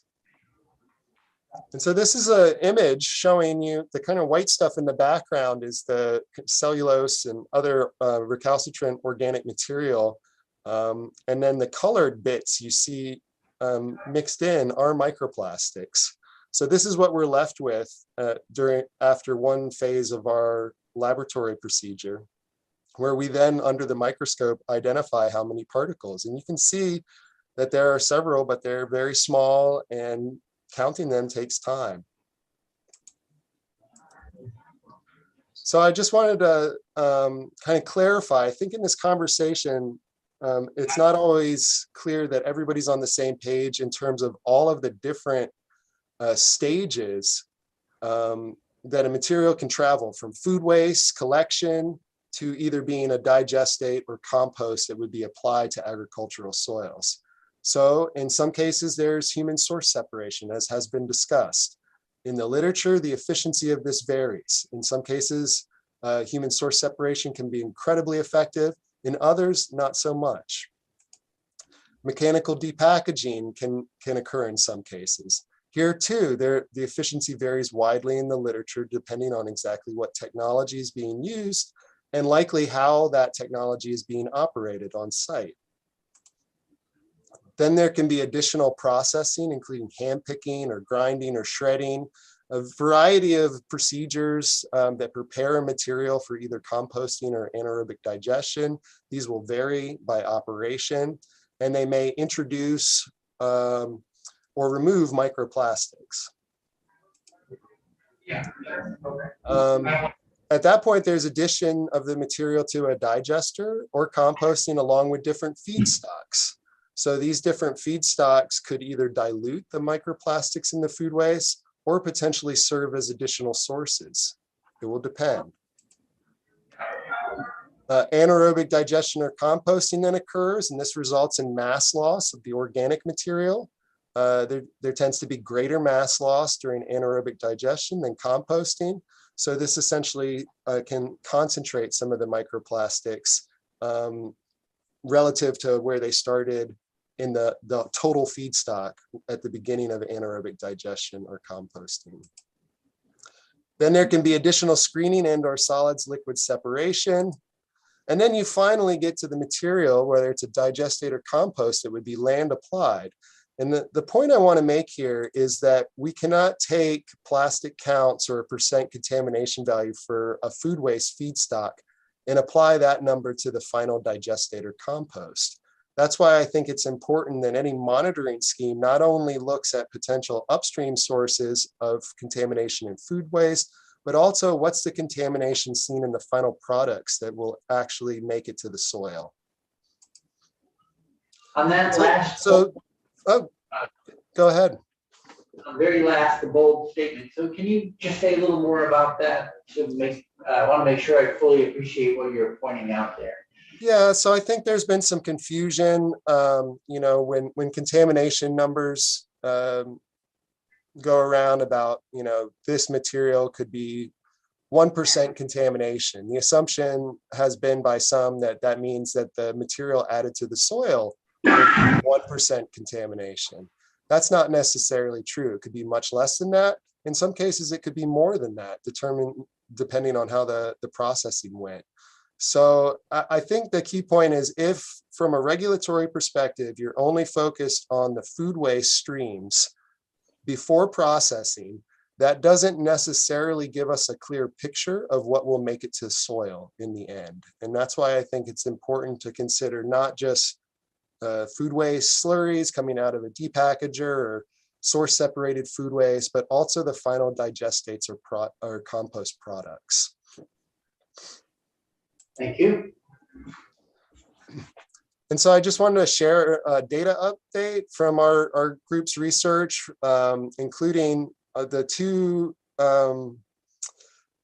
bars on the left that are labeled R data are two different methods we've pioneered to measure microplastics. And here we're showing particles greater than 1 millimeter in size per kilogram of total solids. And the bars represent the range, the minimum and the maximum values we've observed so far in the data we have counted. We're not completely done with our count, so these numbers might change a little bit before they're finalized. But then we have some studies from the literature, including one by O'Brien that was work my lab did several years ago for both digestates, and then there's a few compost studies as well. And the data we're seeing from this digestate, which includes depackaged food waste as one of its feedstocks, is kind of in the range of what we see in the literature for digestate more broadly. Tens to hundreds of particles per kilogram of total solids. There's also studies in the literature that have much higher values. In the box here, I have one from the Netherlands, found over 80,000 particles per dry kilogram for a green waste derived compost. And I'll say more than that in a second. But I think one of the key points here is that, what we're seeing so far is kind of in line with the measurements that do exist in the literature.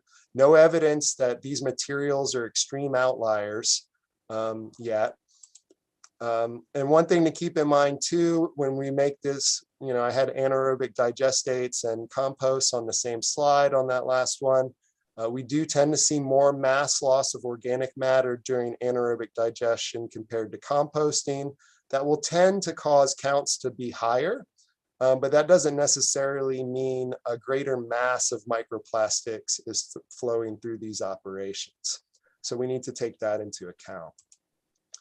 One study reported over 80,000 particles, as I mentioned, per dry kilogram. This was an interesting study. This was greenhouse waste, and it was a bioplastic that did not fully compost, and they counted over 80,000 particles. So this wasn't even food packaging, and it just highlights to me that we need to have a broad scope. So we're considering all potential sources. There might be very contaminated materials out there like this one that are outside of the kind of narrow focus on food packaging. So just some specific comments. I much prefer this new version that was sent to me yesterday compared to the version that passed the House. My primary issue with the version that passed the House was I think it was characterized by an overly selective use of the precautionary principle. I agree that the precautionary principle can be a good guide, but when it is used in a selective way, it kind of wanders away from its original intent. When we have a situation where we have a high degree of uncertainty, the precaution should be applied broadly, and that should include multiple materials and multiple potential sources of microplastics to soils. A few other comments. I still wonder, there's a section in this new version of the bill that says a summary of existing data on the levels of microplastics and plastics in the material produced from organics management facilities will be produced. So I can tell you right now that the existing data are extremely limited. And I'd like to know, what steps will be taken to increase the database. Again, I think that's one of the biggest positives that a bill could produce right now, is to help shine more light on this issue, help us understand how different strategies are achieving different levels of contamination so we can make more informed choices. And if we're only going to rely on existing data, that is going to be slim. And I would prefer to see multiple labs in the state lab making multiple measurements to produce a broader data set that can inform decisions moving forward. My last specific comment is about standards for materials, standards for the amount of contamination, including microplastics, allowed to be present in the material produced by food depackaging facilities. Again, I think this is too narrowly focused. It's kind of a relic of a former version of the bill. Why not include standards for a broader suite of materials, including those that will ultimately be applied to soils? I think that would represent a true use of the precautionary principle. Now, making those standards will be difficult. I think there are ways to do it that would be sufficient from a precautionary perspective and could be improved over time to get to that evidence-based regulation that I mentioned at the beginning of my testimony. And that's all I have. Great. Well, thank you very much. Before I forget to say this, in addition to thank you, can you send our committee assistant, Judith Newman, your presentation? And it would be a great resource to have. And I think, did that last page include a link to the literature review that you did? Yes, Okay. yes, I will send this over to Jude immediately, and it does include a link to the literature review, and I'll resend the policy brief, which is a much easier to read 2-page document versus the longer review. Okay, great. And so one quick question. I know we're a little bit over. I appreciate everyone staying. And that is, so you were I appreciate the not prematurely closing down the scope of investigation for different vectors bringing problematic materials into soil. So a lot of the conversations focused on DPAC, but so what are these other vectors that you're talking about? Other ways that we might not imagine that these materials are getting into soil, but that at least at this point we need to be aware and look at them. What would be some examples of these other ways? Right. First, source separation by people is not always 100% efficient, and that will vary depending on program and community. And so there may be cases where materials are being source separated by people, but poorly, and that could ultimately introduce microplastics into the organics recycling system.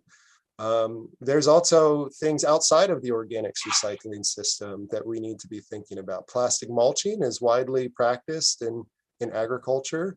That's another potential source of plastics. And plastic use on farms is widespread for various reasons that are really important for certain farm practices. But if the concern here is really about protecting soils, then I think we need to broaden our scope. I do think, it's tough to enact some sort of punitive regulation when people who are using these practices are going to be very unaware in many cases of this microplastics issue. I think people often think of visible contamination. Most of the microplastics we're measuring would not be able to be seen by the naked eye. So, these are things that are out there, they're around us. We get introduced to them by our clothing, by carpets, by all sorts of things. But in terms of soils, those are big ones I would say, is plastic mulching, and also looking at other soil amendments, even if they have not been mechanically depackaged. Thank you very much. And again, want to thank all our guests today. Apologies to Ms. Gordon and Mr. Casella. Obviously, we're not voting a bill. We're not done. We will schedule additional time. And so any witness who felt like they had more data they wanted to share with us, please be sending it to the committee, and we'll make sure it gets both on our website as well as distributed to members of the committee.